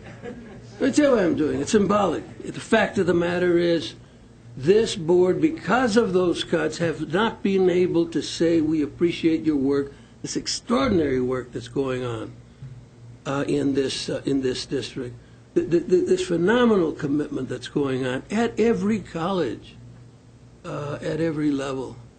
And so, yes, it's symbolic, and you should accept it as that. You can give it back if you want, but it's 1%.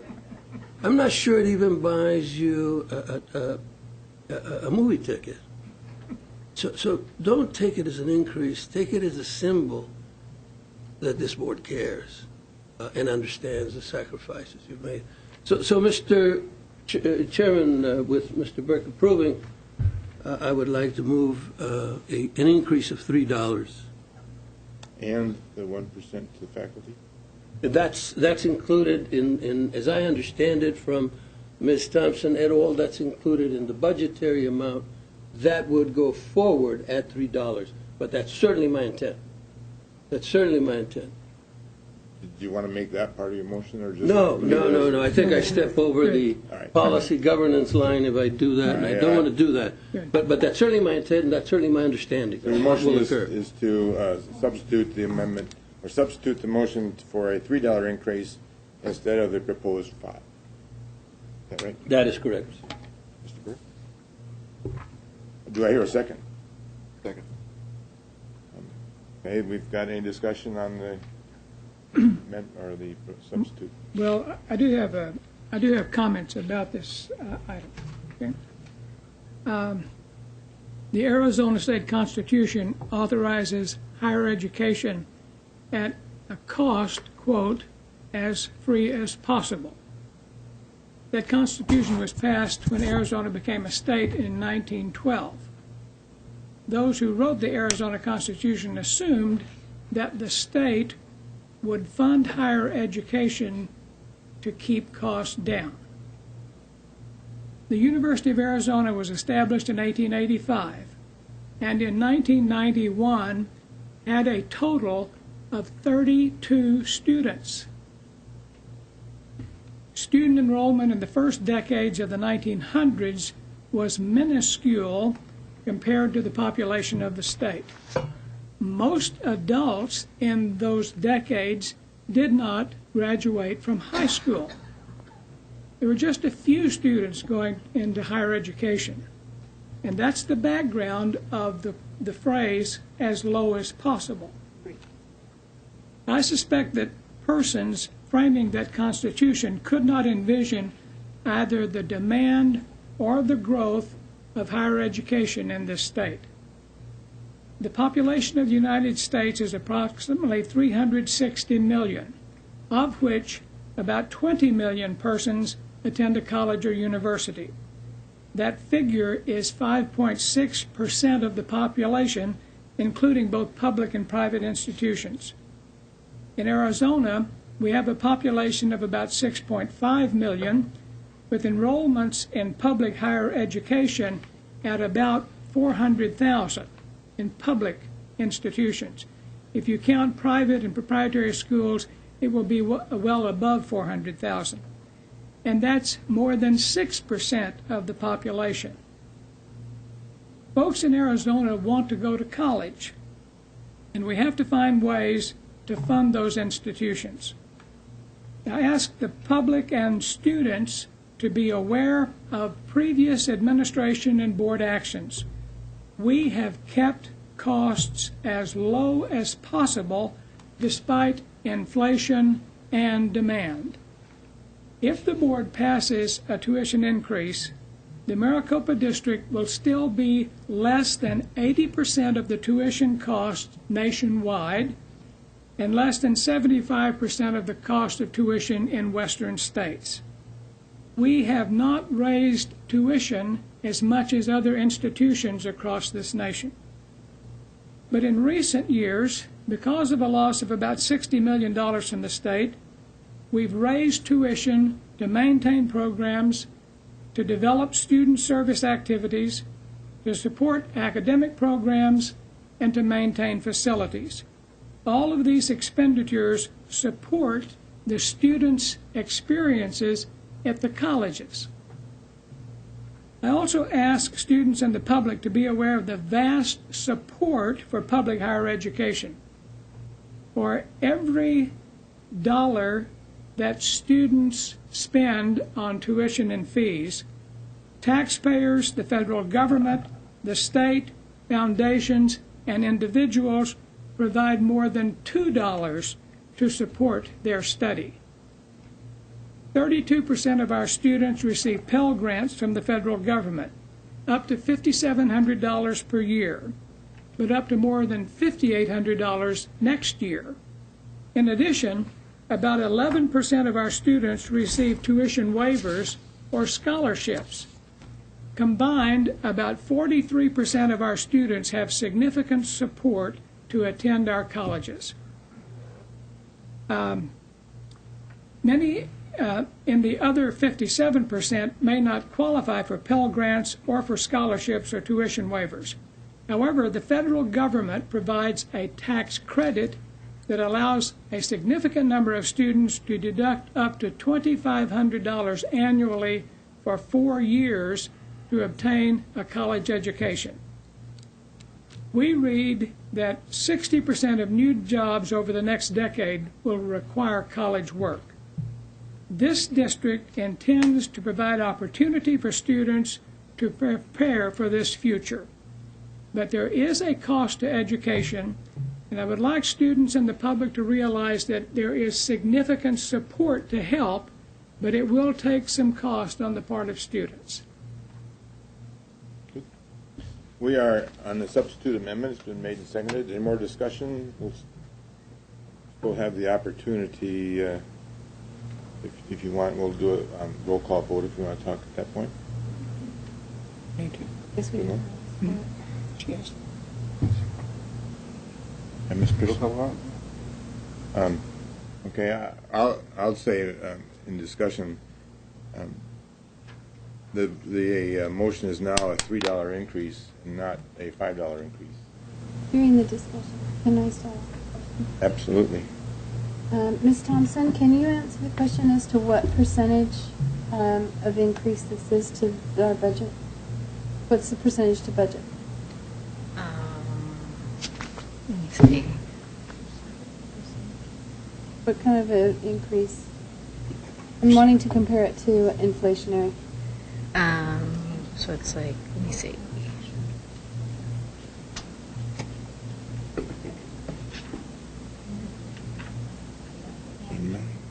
So it's like 1.7% over the current year budget as an increase. Ms. Thompson, is that the operating budget? Yes. Okay.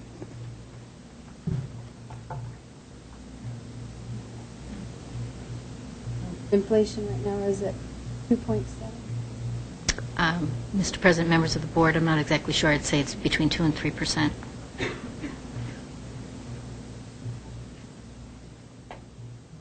Since if this passes, that is the item question. So, last year I voted in opposition to this for the reason that I didn't feel that students are always able to pay that kind of money that we're asking them to pay. I know that there's support for tuition for many students, but unfortunately not all students. And we've gone through a lot of issues, and we're still doing, in my mind, an outstanding job of taking care of our students, those that devote not only their money but their time to an education. And, increasing tuition again this year, I feel the same way. We will still be able to educate our students, but I want to make sure we educate as many students as we can, those that can afford our tuition as it is. To me, I talk to a lot of students, and they're struggling to pay the $71, the current tuition. Adding more to that, just to me, defeats the purpose of what we're here to do, and that's to provide education to those that are not typically your college student. And as we continue to raise tuition, and I totally agree with what's been said, that relying on two sources of income in an operation like this makes no sense. I don't feel that we're going to see much from the state and their budgetary issues for another decade or so. So I don't pretend that that's going to improve. I also know that the attitude of the federal government's role is that less and less is going to be dedicated to funds like Pell Grants. We saw a decrease in the number of semesters that they're funding from 18 down to 12. That's a significant challenge for students to finish a baccalaureate degree, and in some cases, those that have to go through the developmental education process, even getting an associate degree with the funds that are available through the Pell program. Student loans, we've all heard about, are very detrimental in the future of the students that don't make enough money to pay the loans back. We have programs that are putting students out there that are doing excellent work for the communities they serve, but aren't making the amount of money that they need to cover their educational expenses. So I'd be willing to look at other income sources. We're going to be talking about that a month from now.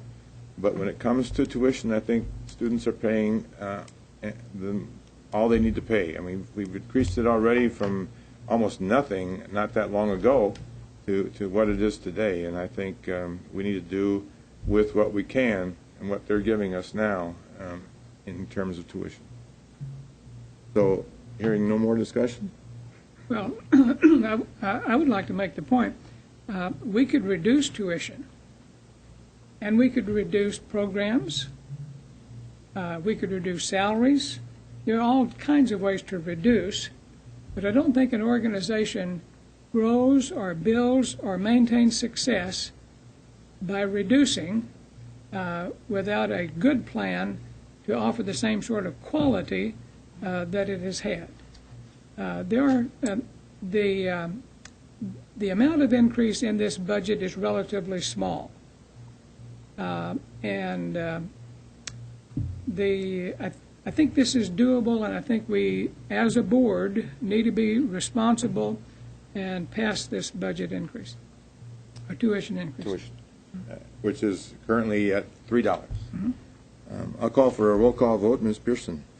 Yes. Mr. Burke? Yes. Mr. Lumm? Yes. Mr. Gutierrez? Yes. I vote nay. The motion passes 4-1. Moving on to the next item, the approval of the proposed 14-15 budget. Ms. Thompson. Mr. President, members of the board, we do have a brief presentation. If you're interested, it's repetitive, but we can move forward if you'd like. Okay? Okay. Ms. Thompson, before you do that, just to make sure we're talking about, we've had our meeting a couple weeks ago to go over this item already. The one thing I took away from that meeting is that passing this budget tonight is really setting the upper limit for expenditures for next year. Does that make sense? Mr. President, members of the board, that's exactly right. Customarily, all of the community colleges come before their boards prior to publishing the legal budget that's required to be published per statute in the paper. So it's basically permission that we're seeking to publish that, kind of, not that you would ultimately necessarily vote on that budget or that amount, but it is an upper ceiling, and we go out and we publish it. What we will actually do is reduce the budget downward by the $2, so what we publish in the paper will be less than what you're looking at tonight. So passing this budget really does not define the entire budget and the detail behind it. It's really just establishing with the change you proposing a change in what you proposed? Mr. President, members of the board, essentially that's right, that we have listed a number of priorities consistently since we started presenting in February, and those priorities remain priorities. Obviously, with less money, we will not be able to do all of those things, or at least as much of those things that we would want to do. So there'll be some changes that we come forward with. So my question goes back to the actual, we're going to make a motion to accept this budget as it is presented. Now, it's currently presented with a $5 increase. Mr. So President, members of the board, yes. Will you offer a new recommendation tonight, or will you simply say? You just amend it. The board just amended it. Mr. President, members of the board, one option is you adopt it at the amount that exists, and we all understand, and certainly on record, that this is a higher budget, a larger budget than ultimately would be adopted. Another option is you could adopt a budget at the $3 amount, and that would be the upper ceiling, and I can give you that number. Mr. Chair, members of the board, I would like to make a comment, please. Yes, sir. My recommendation would be consistent with what discussion we had at Agenda Review, and that is that the board would adopt the budget at the limit as presented, and with the understanding that had there been no increase at all, I had asked for a bridge period of at least a year, and we would use some cash balances so we could continue some of the initiatives so that we would not have to stop some of the single student success initiatives that we have going forward. So I would like the ceiling to remain in place. Okay. Yeah, I didn't mean to set you aside, but we have to hear it. Mr. Chairman. Yes. Mr. President, just to Ms. Thompson and to Gay, is this the same presentation as the last time? Mr. President and members of the board, Mr. Gutierrez, yes, it is. I had indicated to Mr. Saar that it is repetitive, but we can go forward if you wish. I'll leave it up to members of the board. Statutorily, aren't we supposed to make this presentation? Mr. President, Mrs. Pearson, members of the board, the statutory obligation is around the public hearing where that needs to be presented to the board, but tonight this is a preliminary adoption and it is not required. Mr. President, I don't mean to be rude. You know? No problem. But I heard it. So my recommendation President is Burke. that I don't have to hear it again, and Gay doesn't have to present it again. You know, if it's all right with the board, we'll forego your presentation. So moved. It was fabulous. Mr. President, Mr. Gutierrez, thank you so much. So concludes my presentation. It doesn't get any better, let me tell you.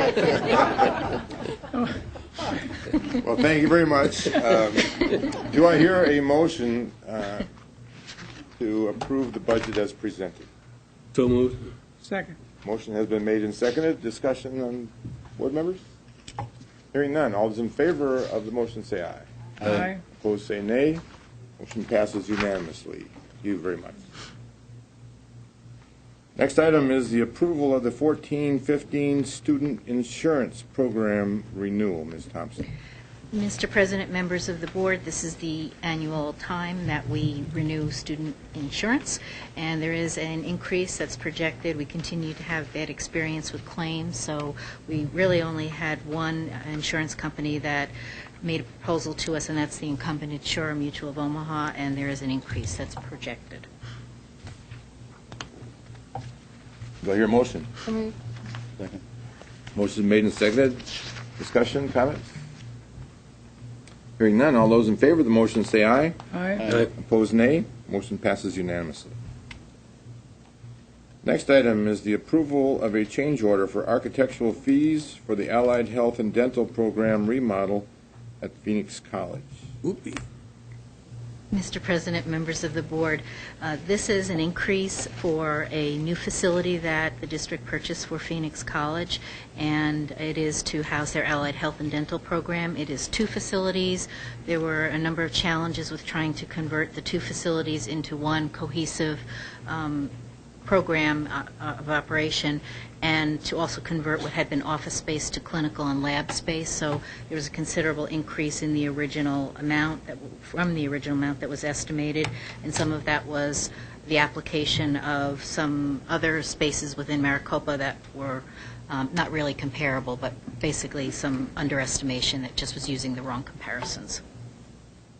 For the audience, we had a meeting a couple weeks ago in our first Tuesday of the month meeting where we got into a lot of depth on these items. And so if it looks like it's somewhat routine, we've spent a lot of time on these at a previous meeting. So we're here to vote on it tonight. Do I hear a motion? So moved. Do I hear a second? Second. Motion's been made and seconded to approve the change order for architectural fees for the Allied Health and Dental Program remodel project at Phoenix College. Any discussion? Mr. President? Yes, sir. I'm going to vote for this. I think, we're in the midst of this, and walking away now is not an option, but I do think that at some point, this is really the request of the Chancellor and of the administrative staff, someone ought to review this. The increase is so dramatically, such a difference, such a dramatic difference from the original estimate that something went very wrong here. I mean, I understand the increases of 5% and 10% and change orders, et cetera, but this increase is almost doubling the price here. So I'm going to vote aye. I think that the case has been made persuasively that we can't walk away in the middle of it. On the other hand, an error has occurred and ought to be looked at. Okay. Thank you. Any further discussion? Mr. Chairman? Yes, ma'am. I would not have a problem walking away from this project in the middle of it if I felt that this was either a ripoff or an expense that wasn't something that was could have been managed or handled better, or was something that was not what we should be doing.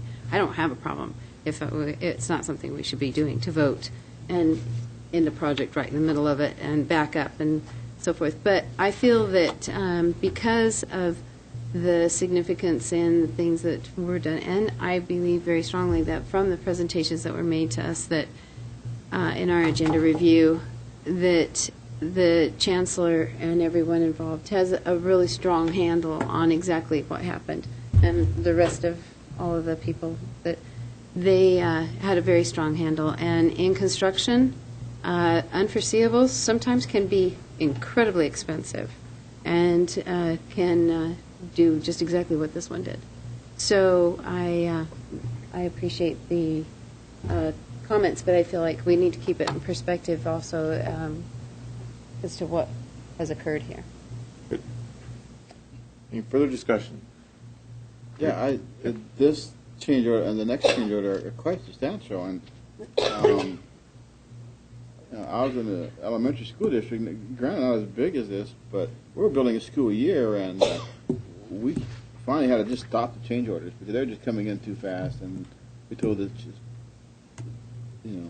designers and the superintendent that this is not acceptable. I mean, you need to really not have a change order every time. And this is like, I'm redesigning our first plan. It's more than just a change order. It's a whole redesign. It concerns me. Mr. Chairman? Mm-hmm.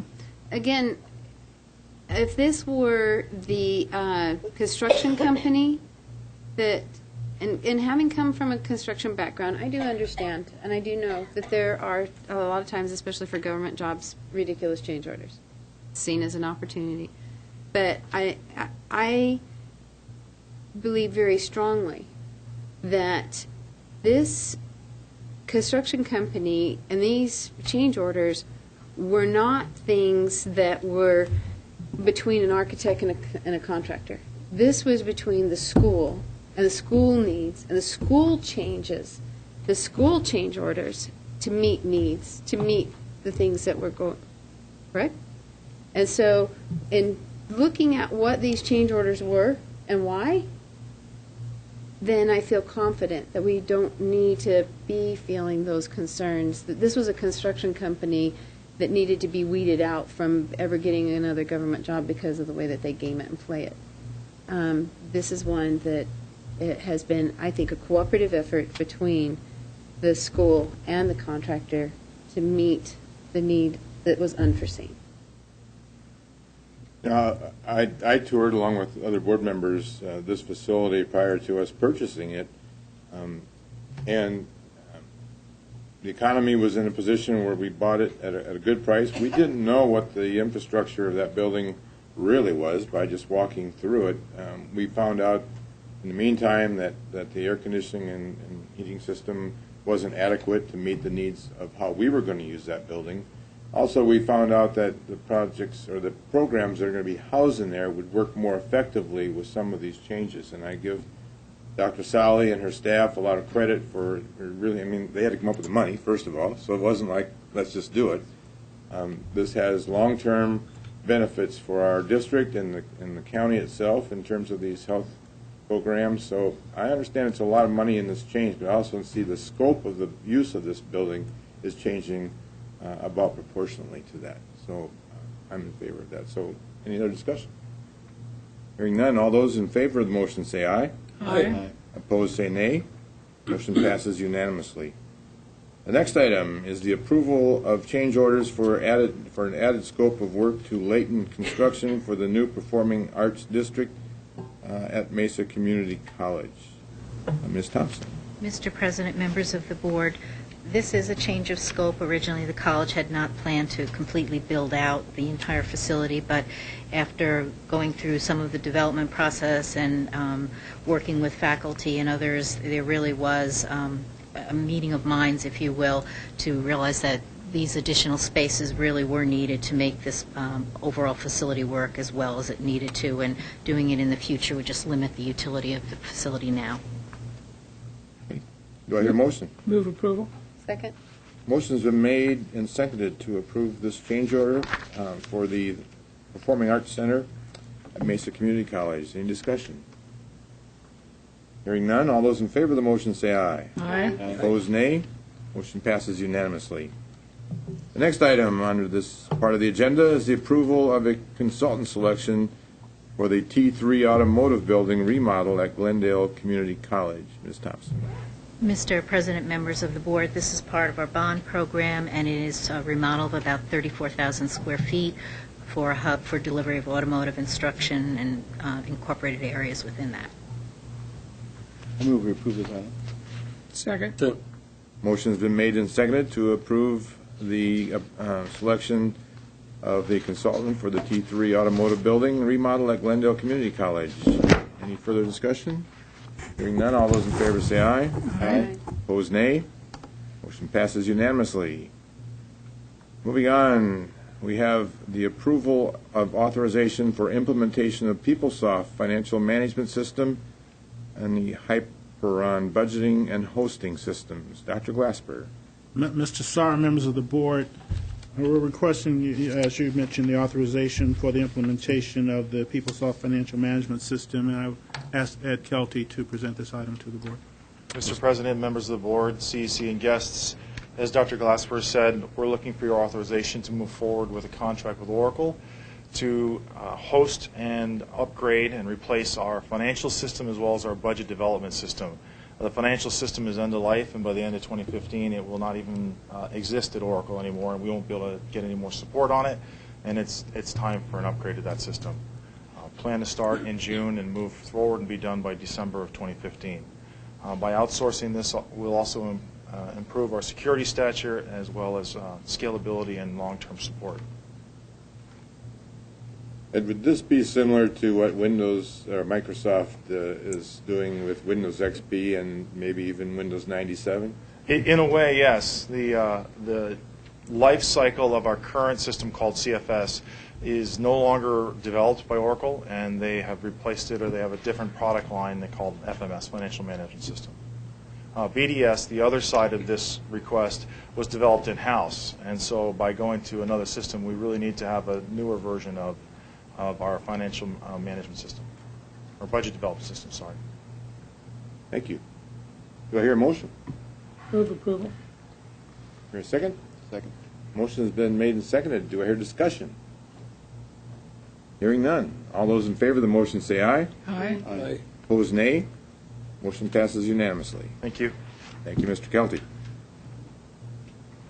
Moving on to monitoring reports. First one is the budget analysis report for Fund 1, the General Unrestricted Fund, for the 9 months ending March 31st of this year.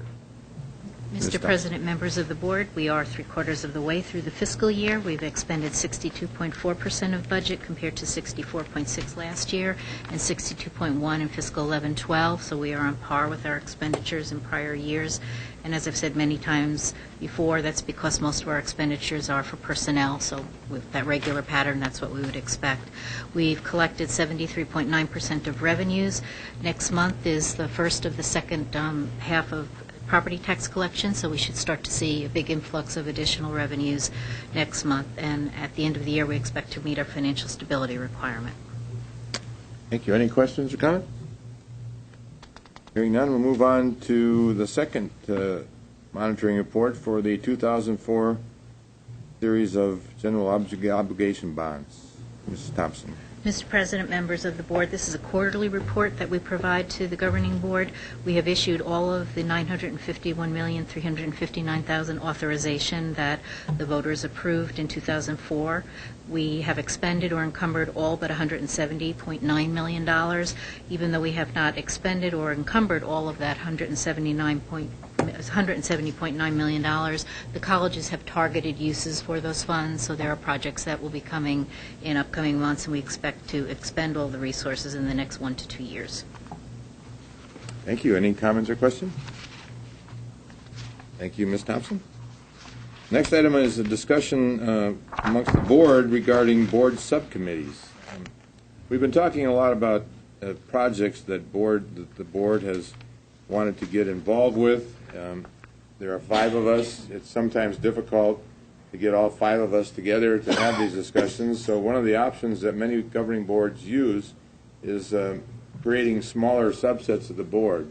And their role is to come to the board with a recommendation on certain projects, certain issues, and so forth. So my offering to the board is to create some subcommittees to address some of the issues that we've talked about getting into over the last couple of years. Need a motion? No, it's not. There's not a vote. It's just discussion. I concur. I think it's a good idea. Thanks for bringing it up, and I think it'll help us get more knowledge in areas we need to be on top of and help us be better women. Agreed. Go ahead. Agreed. Okay.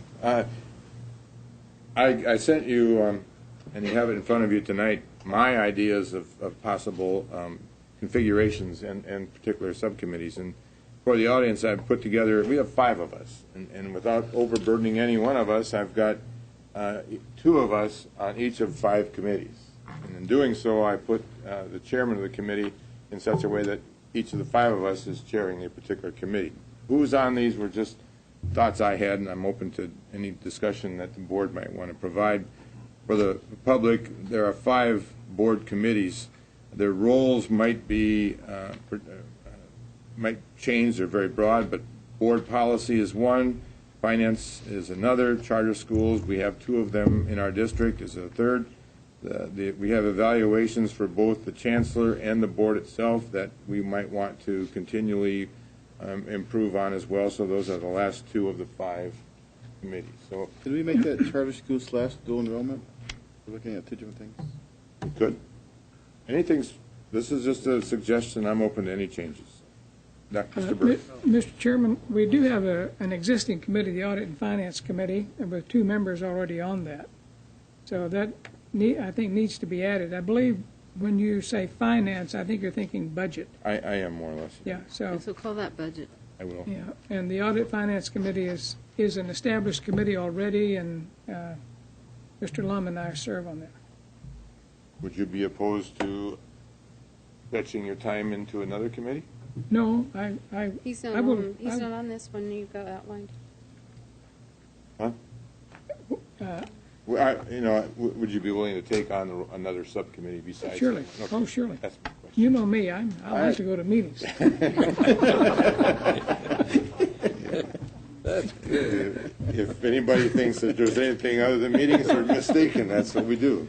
Mr. Chairman? Yes, ma'am. Where would HR issues and discussions and our responsibility specifically given to this board by the existence of this board fall within something like this? I think possibly board policy. Really? But if we're looking at something more, we're not making decisions tonight. I'm looking for input from the board. Mm-hmm. I'll come back to the board having listened to all of your input and maybe even more between now and the next meeting to finalize some of this. Well, I think that HR belongs under board policy about as much as budget does.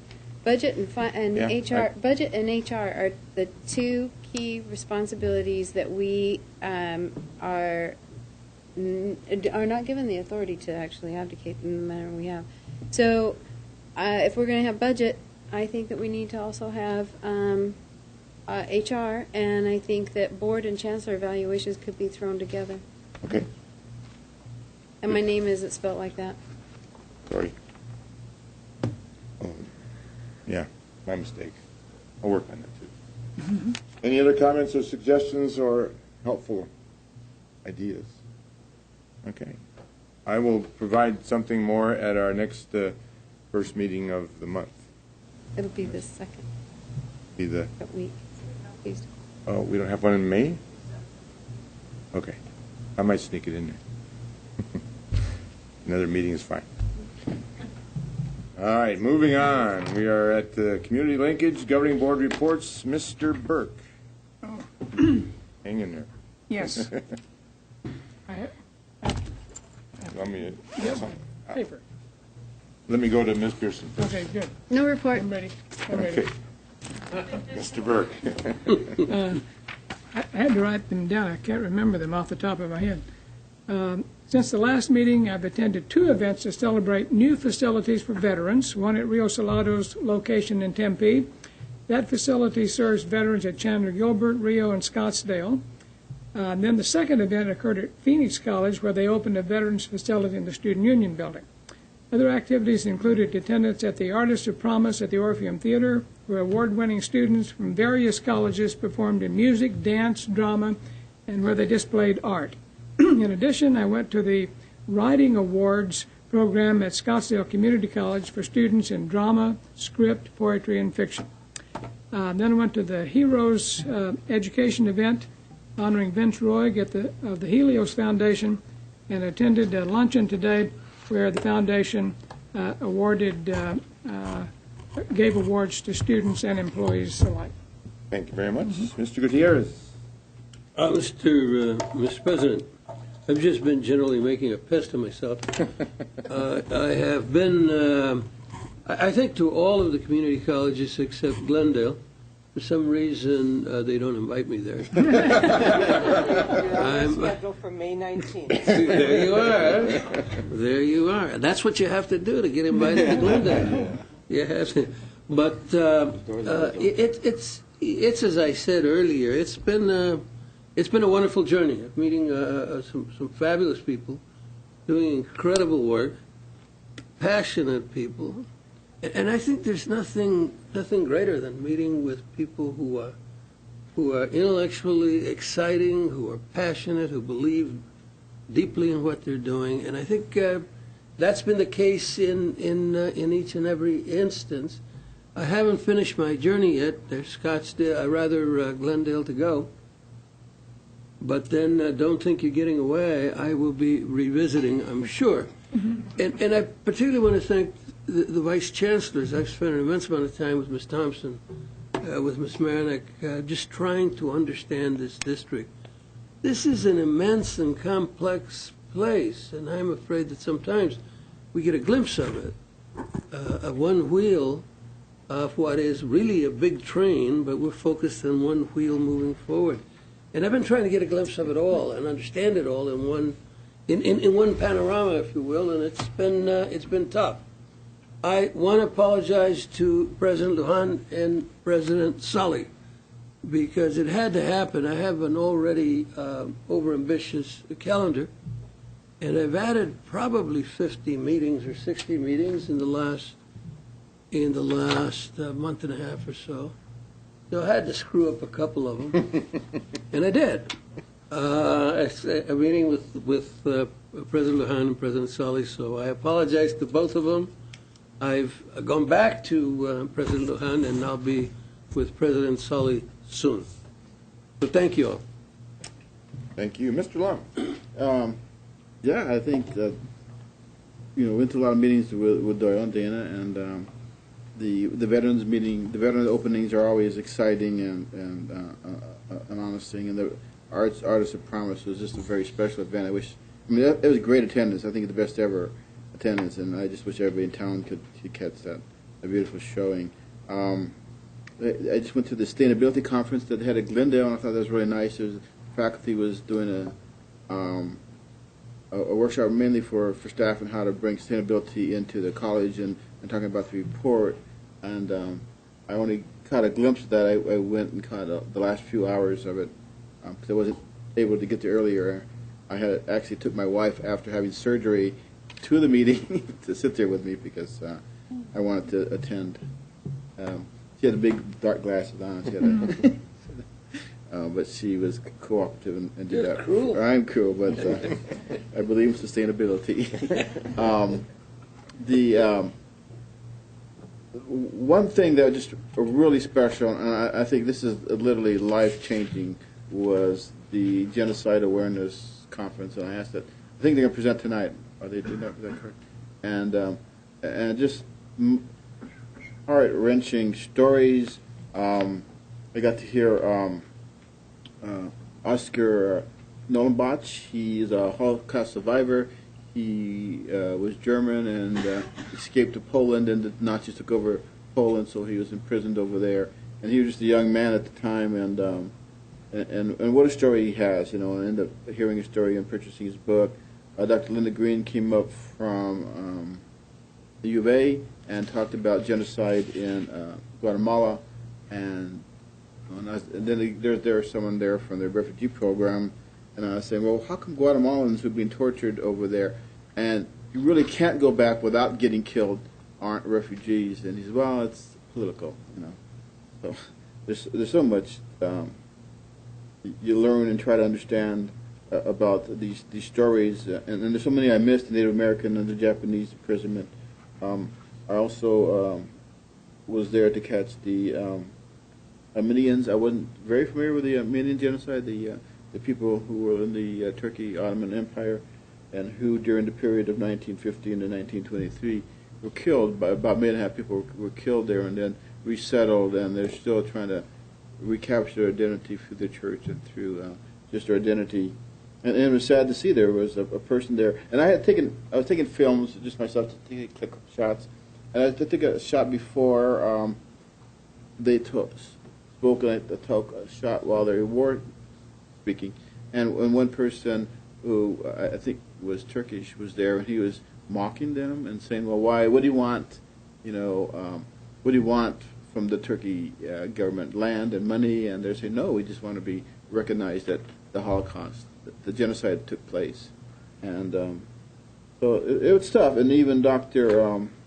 Oscar Nolenbach says, well, there's some schools that won't let him go speak because they don't want to hear about the Jewish genocide. So, and then from there, it ended with peace talks and how we can be peace building and that we can do healing, and healing starts from, taking ownership, being recognized that it existed, and then forgiving the other person, and then taking ownership, and the people that were the oppressors taking ownership and responsibility, and then these people healing and forgiving. It was a beautiful moment, and I look forward to hearing the presentation. It's been another busy month, and next 3 or 4 weeks will be exceptionally busy with numerous commencement ceremonies, and all culminating on May 9th, where we graduate most of our colleges. So I'm looking forward to all of those. I did something a little bit unusual. I went down to Tucson last week and sat in on the Pima County Community College District Governing Board meeting. As you know, Pima College is under probation from the HLC, and it's always good. You always learn something when you watch and see how other people do what you do.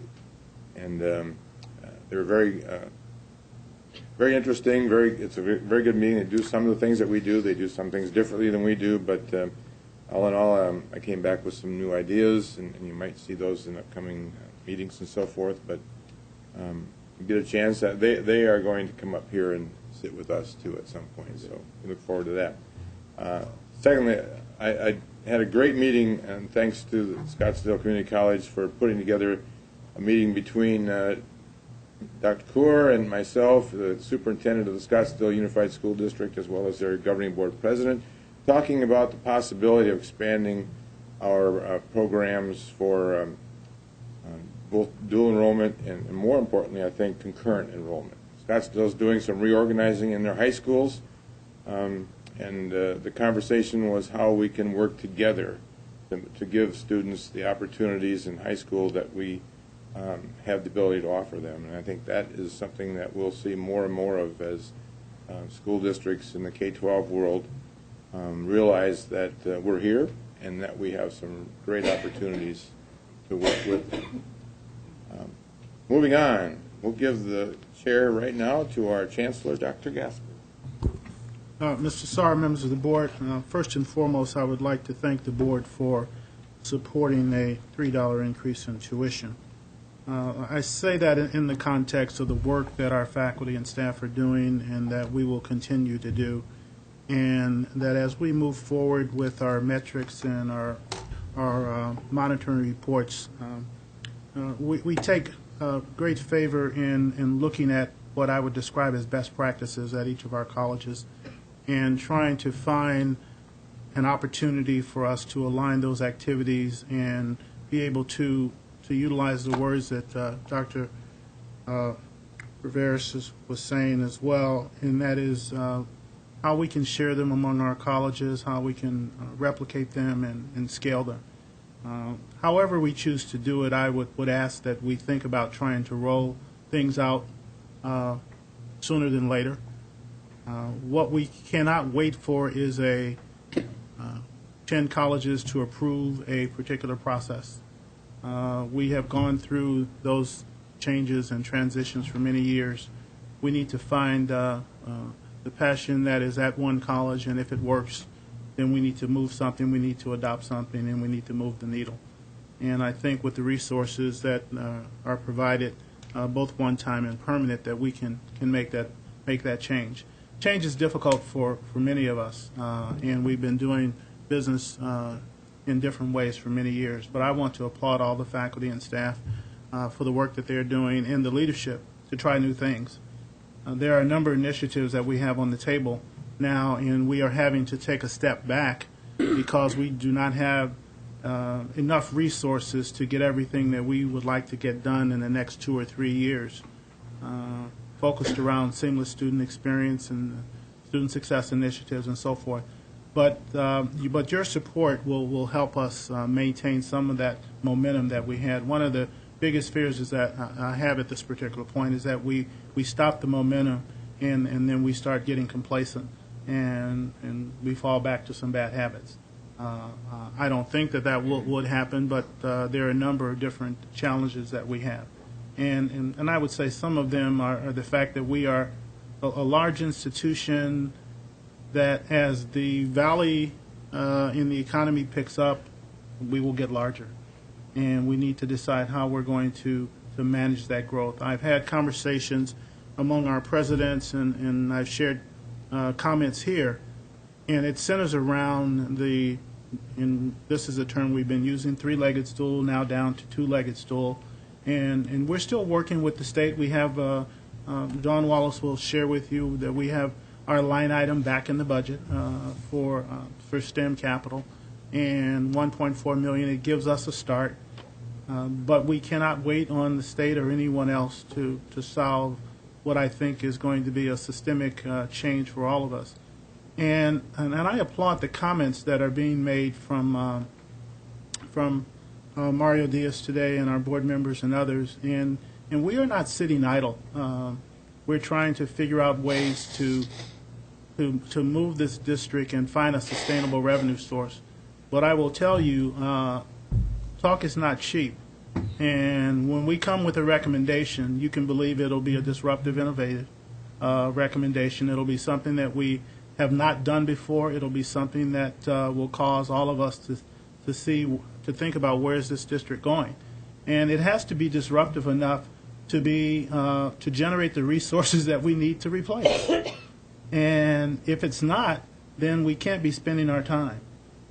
We need to have something that will actually move the needle and will be generating revenues years and years to come. It cannot be a one-time fuse that after a couple of years it goes away.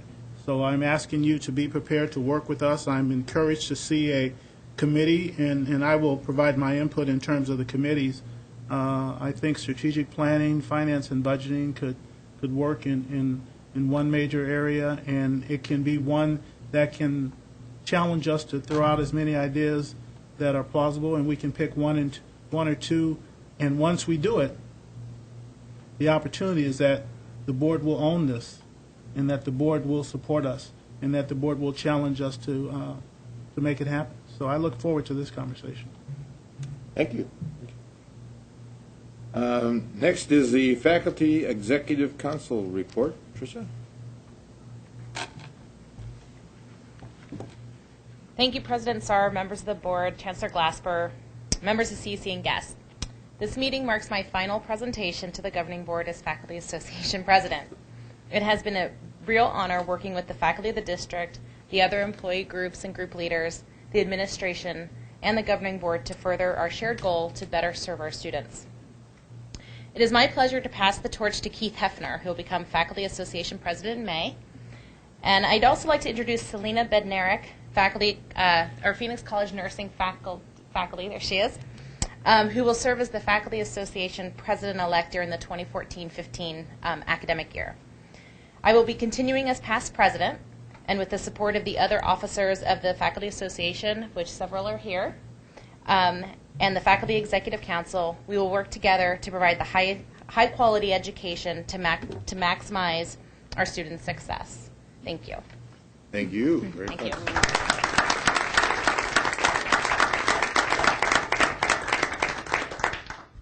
Next is Ms. Hand. Is she here? Here she is. Representing the Adjunct Faculty Association. Yes, I'm here representing the Adjunct Faculty Employee Group. President Saar, members of the board, Dr. Glasper, members of the CEC, and guests, my name is Licia Hand, Adjunct Faculty Employee Group President. Thank you for your continued opportunity to speak on behalf of the adjunct faculty. First, I'd like to introduce Patricia Gale Haas, who's our Chandler Gilbert representative. And secondly, I'd like to just give a summary of our Adjunct Faculty Day of Learning, Spring 2014. The theme of our session was Engaging Students, Self-Improvement, and Pedagogy. It was held at Phoenix campus, Phoenix College Osborne campus. We had 100 registrants, and the day was broken into two parts. The first part of our session was all on resume writing, screening, cover letters, as well as scoring microteaches and presenting microteaches. And the second part of the afternoon was spent, which we had 5 sessions, was all focused on pedagogy. And tonight with us we have one of those members, and that is Ahmed Daniels, who I'm going to invite to speak at the podium. Before I have him speak, I'd like to share that we sent out a district-wide call for committee members to all adjunct faculty. Of that call, we had 8 volunteer to be part of this chair. And so it was a really positive event for our adjunct faculty, and we're looking forward to doing that again next semester. So Ahmed will talk about the minority male, removing roadblocks that separate us from them, which was one of the sessions that he had. Thank you very much. Ladies and gentlemen, it's a great honor to come before this august body this evening. As Ms. Hands had talked about, the title of my workshop was Minority Males, and you have the hand out there, removing the roadblocks that separate us from them. it became part of my understanding that there are certain instructors who find black males, Latino males, rather challenging. Perhaps they feel they lack the adequate skills, they meaning the teachers, lack the adequate skills to necessarily make a connection between themselves and those students there. The workshop that I facilitated was in fact an experiential workshop, meaning that it was not just me speaking, it was them actually engaging in the kinds of dialogue that will put more tools in that proverbial toolbox. I believe strike quite strongly that if the only tool a carpenter has is a hammer, everything will take on the appearance of a nail. You break up the chandeliers, you break up the lights, you break everything. But if you have the foresight to put a screwdriver in that toolbox, a portable lathe, a wrench, you're much more likely to have the appropriate tools necessary to get the job done. The workshop that was facilitated that Saturday did in fact add to the tools that people had so that they left there a lot more comfortable in what they could do. Now the workshop only lasted 55 minutes. It was not the end all to be all, but it was a first step to help them heighten their awareness that there are opportunities available within Maricopa County to help them get that job done. So I want to thank Ms. Hands for having sent out that email to everybody, because had I not read that email, I would not have known about this opportunity to come and be a part of this committee that was most effective in so many ways. Thank you all. Thank you.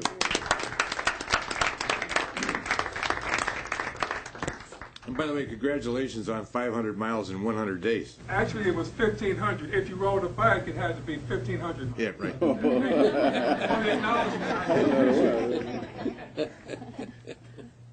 Next is Mr. Dan Houston, the MAT employee group.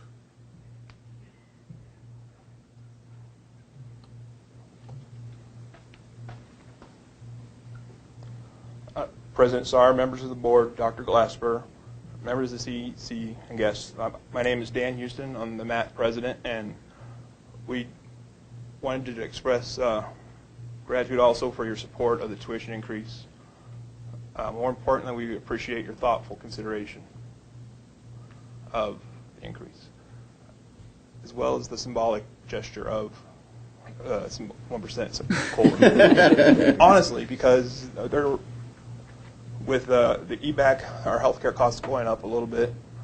The amount that's in the budget currently doesn't even cover the amount that's required from ACA. And so there will be additional costs passed on to the employees. And so the 1% will help with that. We do appreciate that. Thank you. Thank you.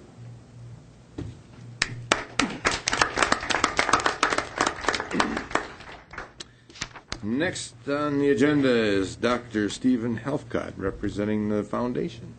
President Saar, members of the board, I'm pleased to report to you this evening on the success of the 9th Annual Heroes of Education Dinner held April 10th. The event was, in fact, one of our largest, with more than 650 people turning out to recognize our 2014 hero, Vince Roy, the founding chair of the Helios Education Foundation. Our evening began with our 2nd annual College Heroes Recognition Ceremony, where we honored one hero from each of our colleges, an individual, company, or organization, for their service to and support of that college. At the event itself, those present heard from two exceptional students, Dominique Hunter and Mario Marquez, each with a remarkable story. And they heard Foundation board member Ashley Kasarjian talk about why she serves on the board, why she gives, and how and why she persuaded her law firm to fund an endowed scholarship for our students. At the end of the day, we netted more than $129,000 in new scholarship money for students, but there was more. In his remarks following the presentation of the award, Vince Roy spoke personally and passionately about the need to close the achievement gap for Latino students. And then, surprising most everyone in the room, he announced a $2 million grant to the Maricopa Community Colleges to address that issue. I want to thank my friend and colleague, Dr. Maria Harper-Marinick, who with her staff worked almost in secret with the staff at Helios for months to develop the programmatic framework that gave Mr. Roy the opportunity to make that announcement at the event. We at the Foundation look forward to the arrival of that money in the very near future, and we also look forward to passing it on to Dr. Harper Marinick for this very important work. For those of you on the board who were able to be with us, thank you. And for those of you who could not, please mark your calendars now for April 16th, 2015, for the 10th anniversary Heroes of Education dinner. Thank you, Mr. President. Thank you, Dr. Helfgott. I was there at that event. It was well attended and some great people we've got involved in this. I appreciate that. Those are the student speakers. Oh my gosh, those student speakers. Yeah. Go on. They've got stories to tell, and it's amazing how they just keep coming and coming. So, congratulations. Moving on to very important discussions with our two colleges that we have with us tonight. Dr. Chris Bustamante will talk about the Next Generation Learning Challenge grant at Rio Salado College. Thank you. Mr. Saar, members of the board, Chancellor Glasper, CEC members, and guests, in the fall of 2012, Rio Salado College was awarded a $1 million Next Generation Learning Challenges grant from the Bill and Melinda Gates Foundation and EduCause. This was a highly competitive process with the overall objective of the program to increase college completion in the United States through innovation and applied technology. And this multi-year program provides investment capital to expand the use of proven and emerging learning technologies, collect and share evidence of what works, and to foster innovations and adopt the adoption of solutions towards student completion efforts. At Rio Salado College, this grant allows us to align to the work required by Maricopa's governing board metrics and outcomes relating to retention and completion. What we find in this pilot project that works, we will plan to expand across the college and share what we learn across the district. Here to share an overview of this initiative as part of Rio's college report this evening is Dr. Jennifer Freed, who is our interim vice president of academic affairs. Dr. Freed. President Saar, members of the board, Dr. Glasper, members of CEC, and guests. It's my pleasure to talk about these initiatives associated with the grant. And we'll get this up here. This is our Next Generation Learning Challenges grant. There are 4 waves of the grant. This was grant 3B that we were awarded. So far we have about 2,000 students in the grant population. We are targeting students who are Pell awarded, who are pursuing an Associates of Arts, Associates of Applied Science, or Associates of General Studies. The goal of the grant for any of the awardees is to serve 5,000 students, reach a completion rate in these degree programs of 50%, and do all this in 5 years. So it's a pretty aggressive goal, but we feel we're making great progress. As part of the grant, there are 5 initiatives that I want to update you on. The 5 initiatives are Student Success Help Desk, Rio Compass, expanding our Rio PACE, which is our predictive analytics, a Giver system, I'll explain what all these acronyms are in a moment, and the GEAR system. The first system that I wanted to update you on is the Student Success Help Desk, and this is where we have the high touch. The grant supports technology, but also initiatives that help support the students in their pursuit of their degree and completion. The Student Success Help Desk has a tiered approach. We have a Student Success Coordinator who coordinates the efforts of dedicated advisors for the students in the grant. We have 3 part-time and 3 full-time advisors that we were able to hire as part of the grant. Each student in the grant population has a dedicated point of contact in the Student Success Help Desk. We also, which we found great success with, we've employed some peer mentors, part-time students that are currently Rio Salado College students that also make contact with the students in the grant population. We also have what we call our guided intervention and response, or GIVER data, which I'll talk about in a moment, which gets sent to the Student Success Help Desk, as well as our completion portal, which I'll also talk about in a moment, that it feeds to it. Basically, it's a big wraparound service And the advisors, I just spoke with a few of them today. They said that the students are just, the word they used was tickled, that they have this dedicated advisor and the peer mentors. A lot of the students will contact the peer mentors because they feel a lot more comfortable. They'll say, hey, how did you choose your natural science class? Which class would you recommend? And things like that, you know, from their peers. And so we found this to be very successful as well. Rio Compass is what we're calling our completion portal. This is the second initiative of the grant. It is currently live for our students in the grant population. This is just a screenshot of what it looks like. A little bit difficult to see, but it's got the contact information for their dedicated advisor as well as for their peer mentor that has been assigned to them. It's got their current class list. We're feeding in data about their career goal as well as their degree goal and progress towards the degree. You can see that 60% there is the progress of the course completion, so they can have a visual of how close they are to completing. We also have their Rio PACE, which is our predictive analytics data feeding into this, as well as other support systems. We have our block calendar at Rio with our 48 starts, and so they're able to see where they are in their block and things like that. So it's live now, as I mentioned. It's been live for about 2 or 3 weeks, and students are really appreciating the one-stop shop. Advisors have a view as well, so they're able to get the complete picture of each of their students. So when they're talking to Joe on the phone, they pull up Joe's page, they can see all of their courses, their progress in their courses, progress towards degree, their predictive analytics data in their courses, and the whole picture of the student. So we really feel that that allows them to really help the student and give them that personalized service. Rio PACE is our predictive analytics. It stands for Progress and Course Engagement. And this is just an example screenshot of what it looks like on a grade roster for an instructor that has courses that are part of the Rio PACE program. As part of the grant, we're piloting this in our top enrollment general education courses, because these are the courses that students in this grant population are more likely to take as part of an associate degree. And as you can see, there's a little icon under the column called PACE, which is going to show a green check mark, a yellow kind of yield caution sign, and a red flag. Based on their progress in the course, and it's based on historical data of students who have been successful in the course in the past, it compares their behaviors regarding course logins, total number of points available during the course compared to what's possible, where they're actually at in the course, and also in their progress on their assignments.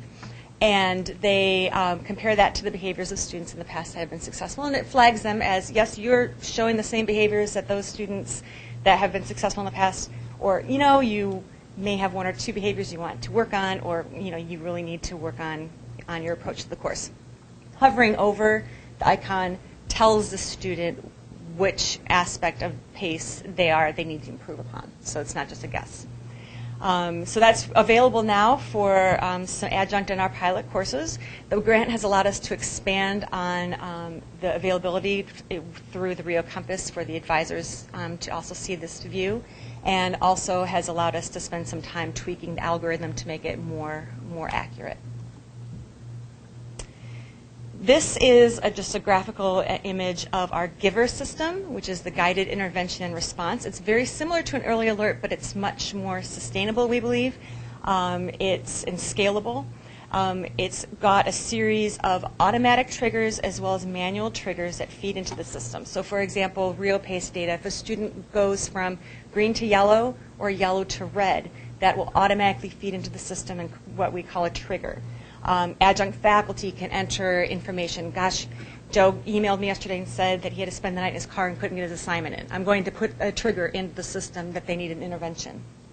Instructional help desk, technology help desk, counselors, advisors, all have the ability to enter into the system. The data goes into the system, which will trigger intervention, and we're taking a tiered approach. So a tiered one might just be using our CRM to send an automated email to the student saying, hey, you know you haven't logged into your class in a week, maybe you ought to log in. If it's something more serious and they're getting the phone call from their advisor or from a counselor or even from the technology help desk, hey, we noticed you've called the technology help desk 10 times in the past 2 weeks. Let me help you through this. So it's more than just the traditional kind of typical early alert, where we do have the automated and the tiered approach, and so we do believe that makes it more scalable.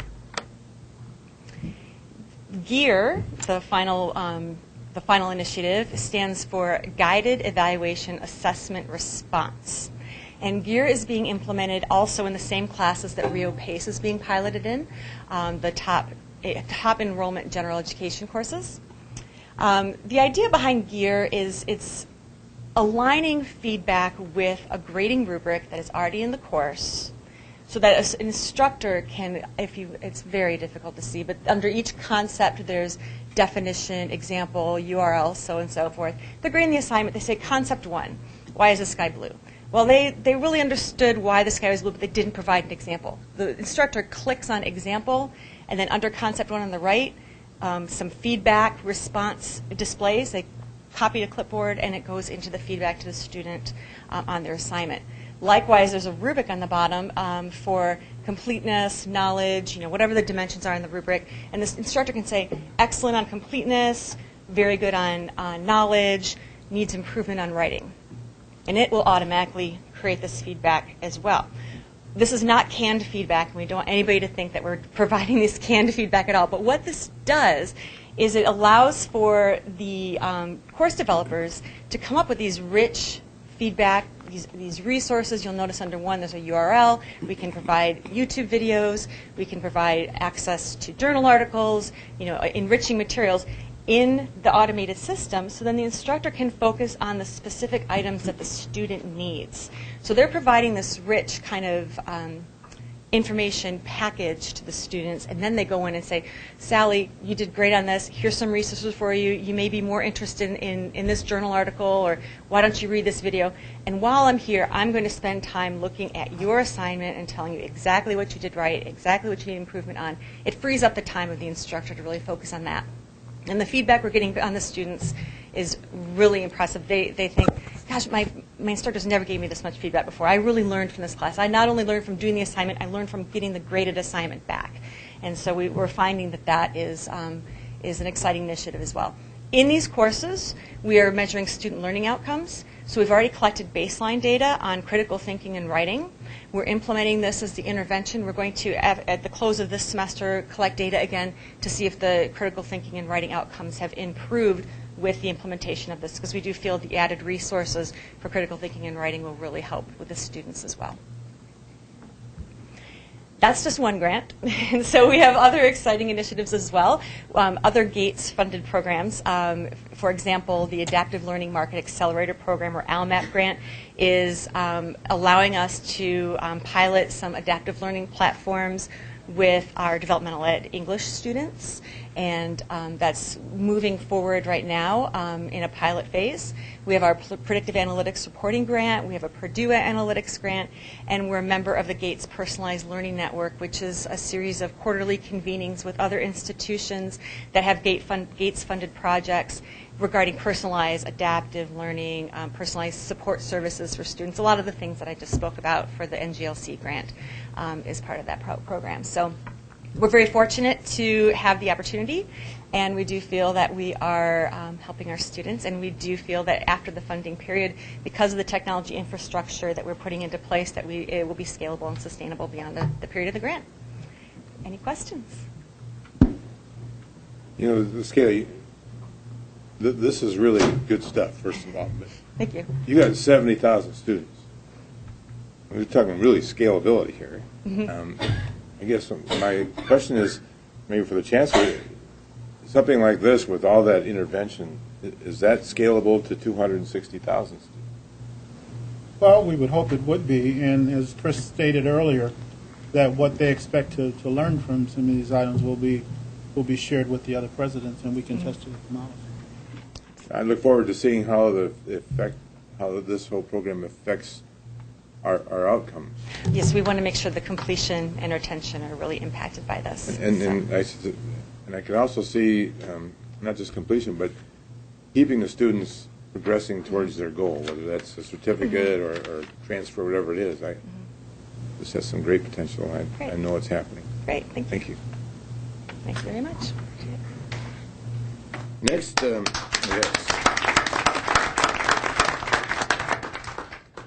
As Mr. Lumm talked about it, and we'll have Dr. Gaylor talk about the Genocide Awareness Week that was presented at Scottsdale Community College. Thank you. President Saar, members of the board, Dr. Glasper, CEC, colleagues, and guests, it really is our pleasure to respond to a request by Mr. Lumm to share some information about SEC's second annual Genocide Awareness Week, Not on Our Watch. John Lifferton is our faculty member who is actually the creator as well as the producer of this fabulous week. And as John queues up and approaches the podium, I'd also like to express our gratitude to Bernie Ronan from his Office of Civic Engagement and to the folks at MCLI. Both of those organizations made a financial contribution to help offset some of our costs. So with that, Mr. Lifferton. Thank you very much. Okay, Mr. President, distinguished members of the board, Dr. Gaylor, Dr. Glasper, and CEC members and guests, thank you very much for inviting me to speak to you this evening about something that's quite passionate to me, and I believe has become that way to many people at Scottsdale Community College, and particularly Dr. Gaylor as well. And Mr. Lumm, thank you very much for attending the conference, and I hope all of the rest of you will attend next year. I think you'll find it very surprising and pretty amazing for what Scottsdale Community College is doing. Genocide Awareness Week has not only become an important event for Scottsdale Community College, but also Maricopa Community Colleges. There were classes coming over from South Mountain Community College in Glendale, faculty with their entire classes coming over to listen to presentations that were done.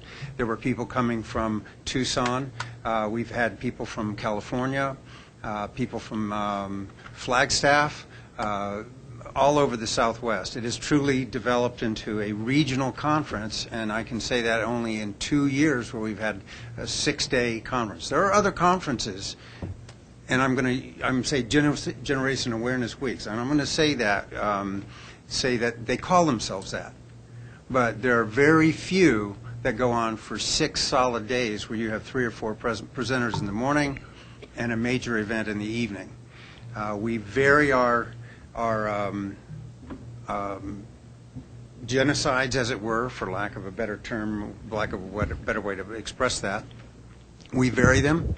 We don't always. This is not going to be the same conference every year. A trench deeply dug. It's going to be very, very different. And as you can see from the schedule that I put in front of you, the depth and the breadth of it is, and the intensity of it is quite astounding. This, we hope, not only will continue to be one of the major conferences in the Southwest on this, but perhaps it will even eventually grow into one in the United States. When people hear the word genocide, they often think of Nazis. But since 1945, according to Dr. Gregory Stanton, who happens to be one of the historical gurus on genocide, there have been actually 84 more genocides.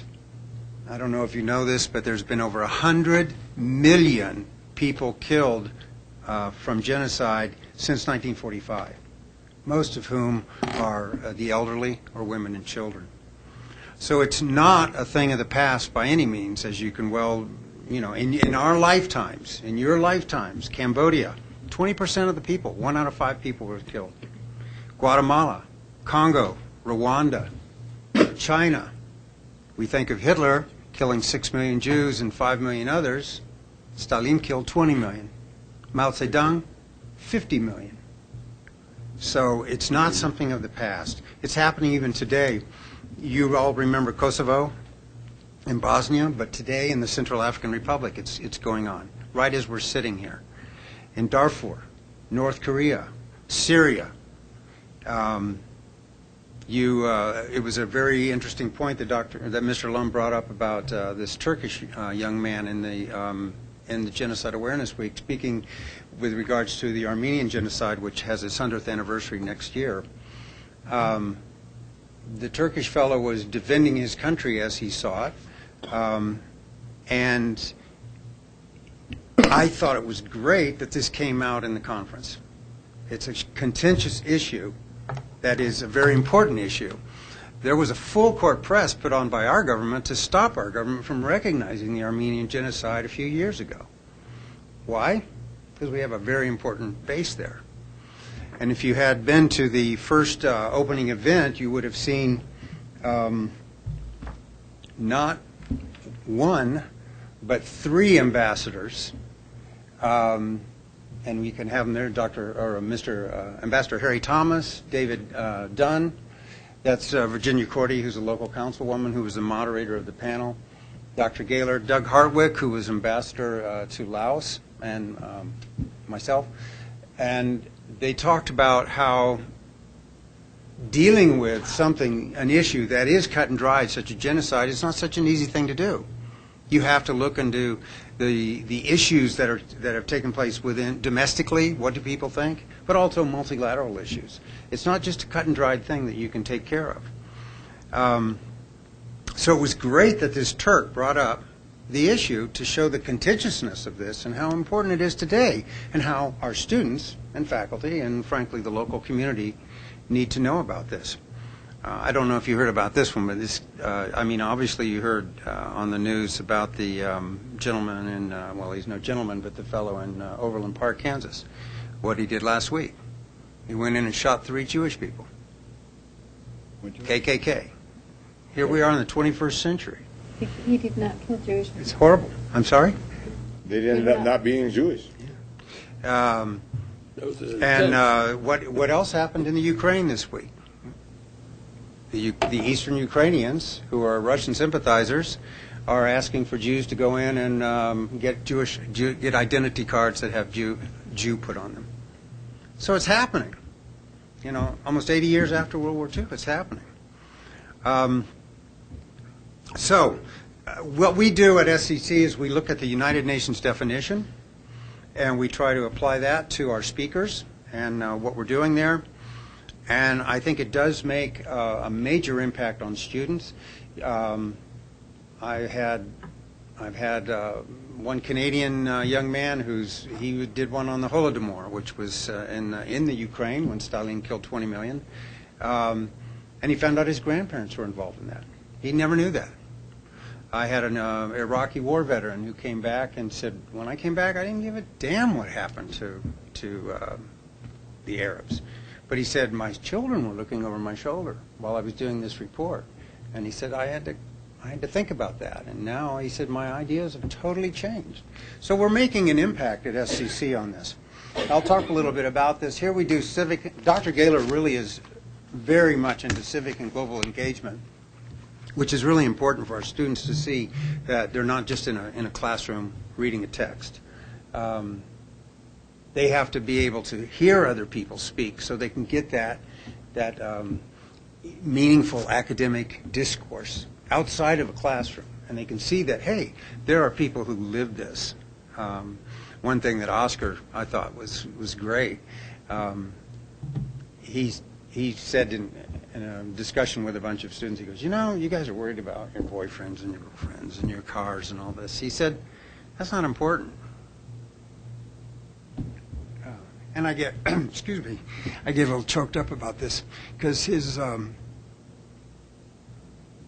dad was murdered, and he was slave labor in an SS camp for 4 or 5 years. And Oscar wants to forgive and forget and move on. One of the other speakers we had, Ashad Boscalio, a psychiatrist who works in town, was in 6 different Croatian concentration camps. He couldn't forgive yet. Oscar could, but he couldn't. But it was good for our students to hear that, you know, there are other things out there besides, you know, whether or not I'm going to go to a movie with my girlfriend or not. So we do this academic curricular discourse. We get people involved with the community. And we have very quality, important relationships. This wouldn't exist without these groups of people on campus.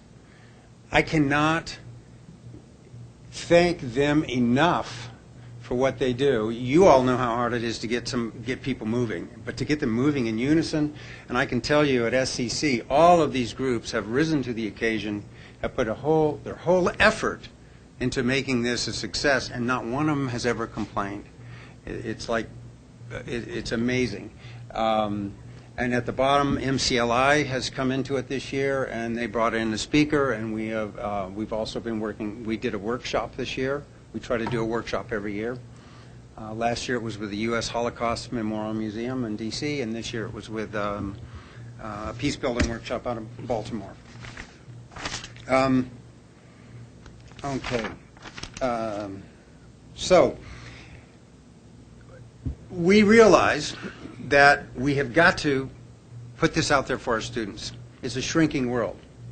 Transportation, communication, business, it's a shrinking world. We need our students to realize that and realize that, hey, what is happening in Rwanda does affect us. What's happening in the Congo does affect us. We're number 8 in the nation now for getting refugees. I don't know if you knew that or not. We're number 8. We're anticipating getting more refugees from the Congo this year because our government is opening up to that. That impacts our economy. That impacts our student body.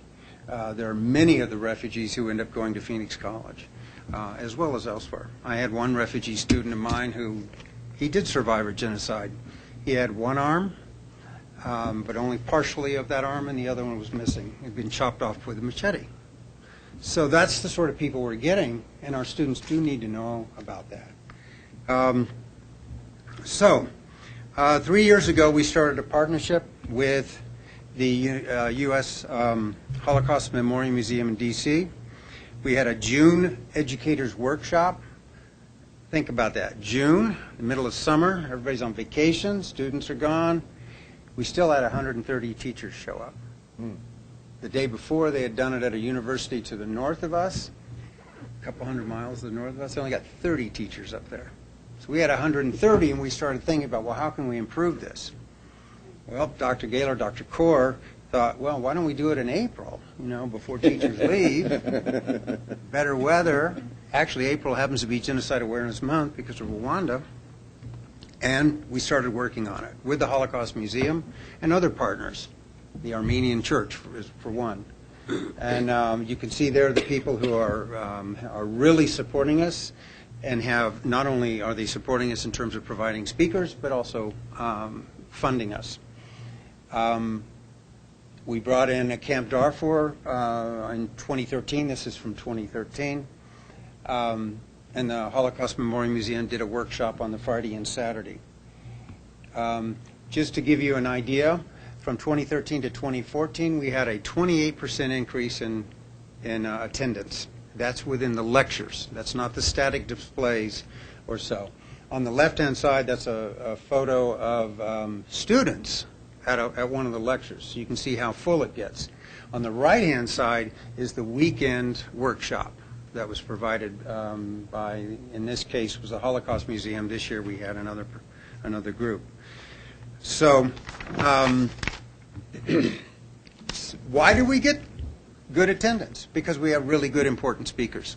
The gentleman on the left, Captain Nimrod, he landed on the first wave on Omaha Beach, and then later on, he was a liberator of Dachau.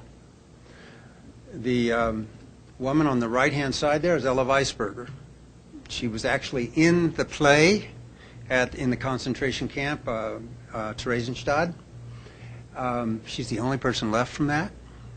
Very unusual story from her. She was forced to be in the play. The children did it because they wanted to get food and such. By the way, there were 15,000 children who went to Terezin. Less than 100 lived. The rest went to Auschwitz. She lived. And she came and spoke, and it was a very touching, emotional night. But she signed her books, and the books sold out. The bookstore works with us. The books, they sold out of her books in about 15 minutes. And she was quite an amazing woman. On the left-hand side, we don't just have speakers. We have films. We had a premiere film last year. We had another one this year, and we've already got one lined up for Wednesday, April 15th. 2015, if you're interested. Again, it'll be a premiere with the director. This on the left is a art exhibit that was done by Robert Sutz.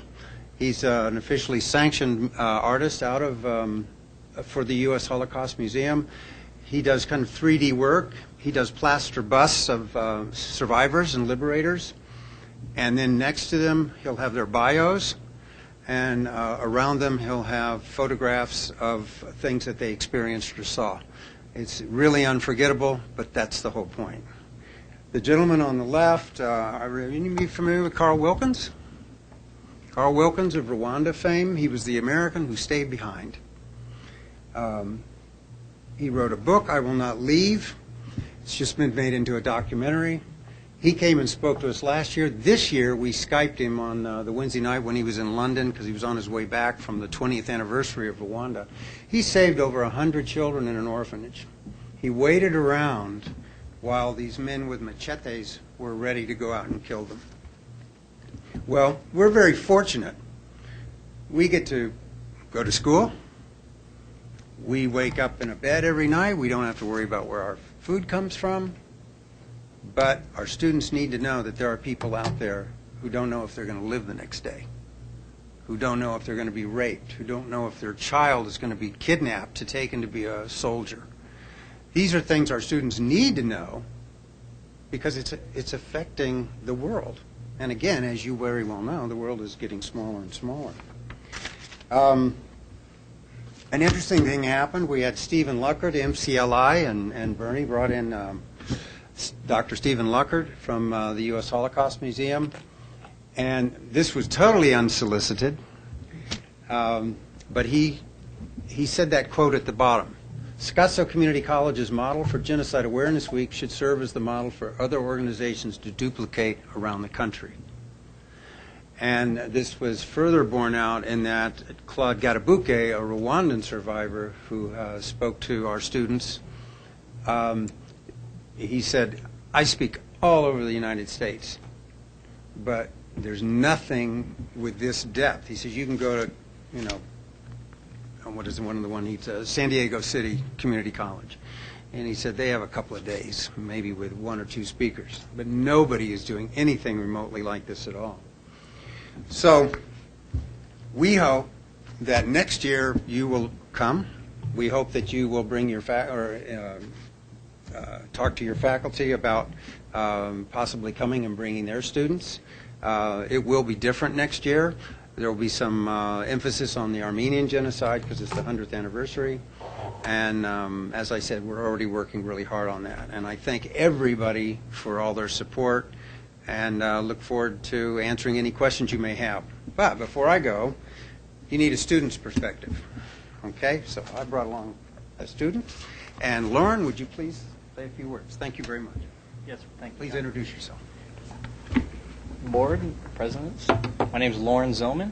I am a Scottsdale Community College student. I'm president of Phi Theta Kappa, our Psi Gamma chapter at Scottsdale Community College. And I'm very honored to be here tonight and speak to you for a student's perspective. I am so blessed to be able to be a part of both last year and this year.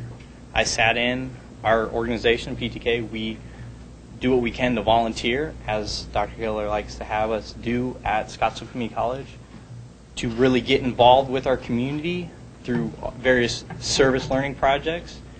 And we signed up, we went, we learned so much different things. I was personally moved last year, and that's why this year I made sure I attended as much as I possibly could. I volunteered for Mr. Sutz's exhibit, and through all of the lectures and the learning that I did with the interaction with all these different people. I remember seeing you there, Mr. Lumm, Randolph, sorry.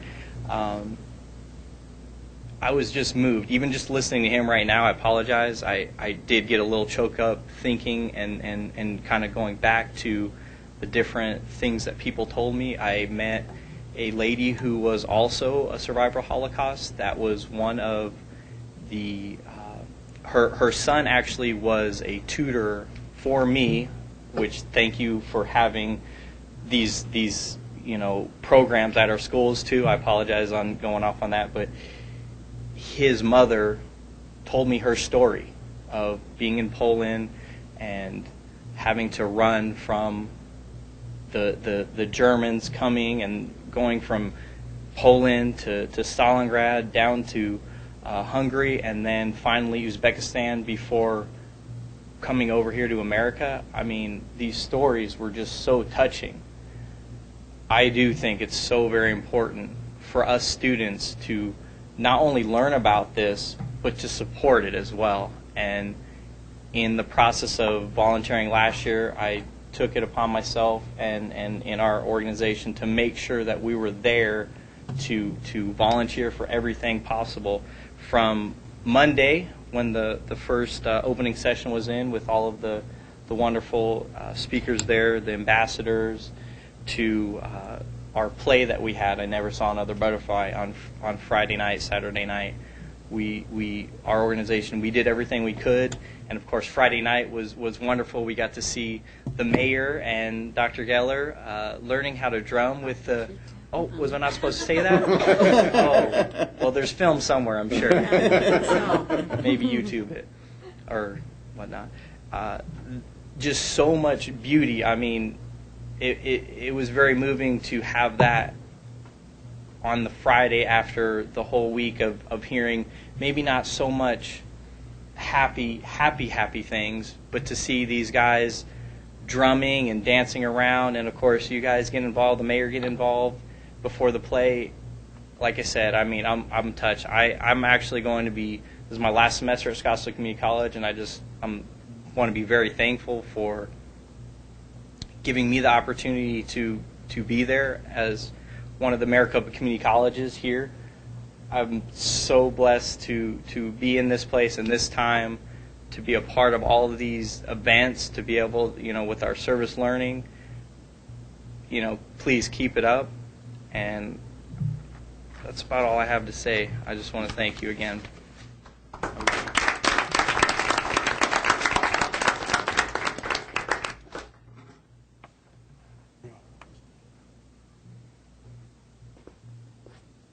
Well, we've crossed the halfway point.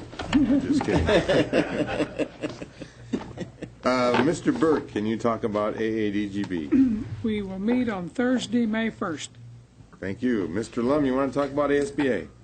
No report.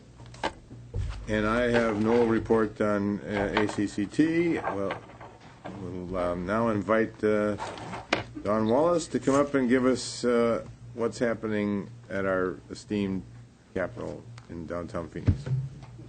Good evening. President Saar, members of the board, Chancellor Glasper, and members of CEC, and everyone who has left. For those who hang in. This is a very brief legislative update for you this evening. I am here today on the 100th day of the legislative session. That is a critical milestone for the legislature. After today, they have to actually pass motions to continue to be in session.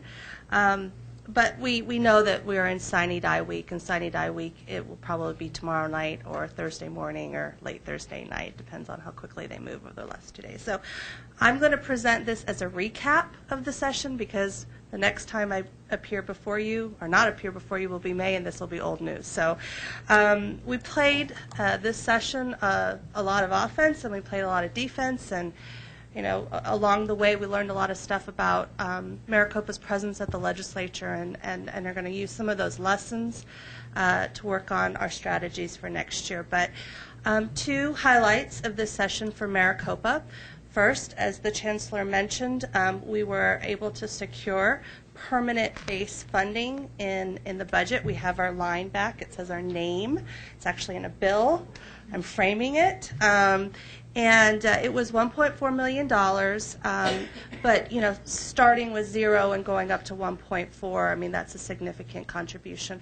Community colleges as a whole received 6.2, $4 million going to our rurals, and $2 million being shared on a prorated basis between Maricopa and Pima community colleges. Secondly, we took the lead on a bill. We call it affectionately the Saar bill. This is the bill where all three sectors of higher education, privates, public universities, community colleges, came together. We crafted a bill that would allow all of us to engage in the Saar initiative. This is the program through the WICHE Regional Compact where we will be able to bypass really burdensome regulations as we engage in online education in other states where we don't have physical presence. Certainly be a cost savings to the district and certainly will allow us to expand our programs in a way. Thank you, Dr. Bustamante, for your leadership on that. And I think it's actually an incredibly unprecedented occasion where all three sectors can get in a room and get along and work together and lobby, and so I really do think that that was quite an accomplishment.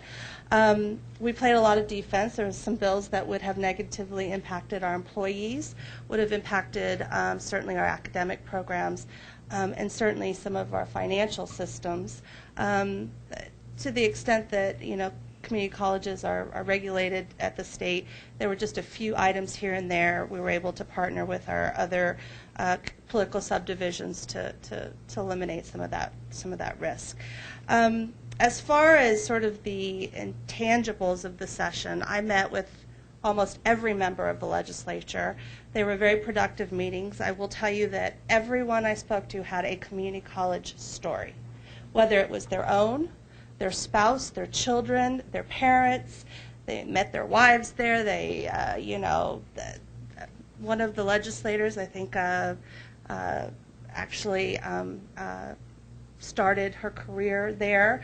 And so, you know, obviously we have a connection. They're very surprised at the breadth of our programs, what we do, how many students we serve, how large we are, how significant of a national presence we have. Some of that has been lost, but we're working hard to reacquaint them with that. Over the next, this is the legislative interim, I'm going to be working with all the presidents to try and find ways to bring our state policymakers to all of you, have you impress them with all of the things that you do, and have next session start with a little bit more groundwork as it relates to our pursuit of additional funds and perhaps other policy agendas that we develop over the summer, the fall, and into the next legislative session. And I appreciate your indulgence in letting me recap all of this and such a late hour. I'd be happy to answer any questions for the board and members. Questions? We appreciate all the work you've done this year. Thank you. Yep.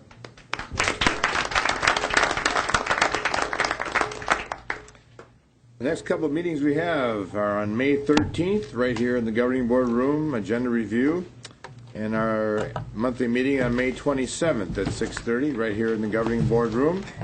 And I have nothing else left on my page, so we are adjourned.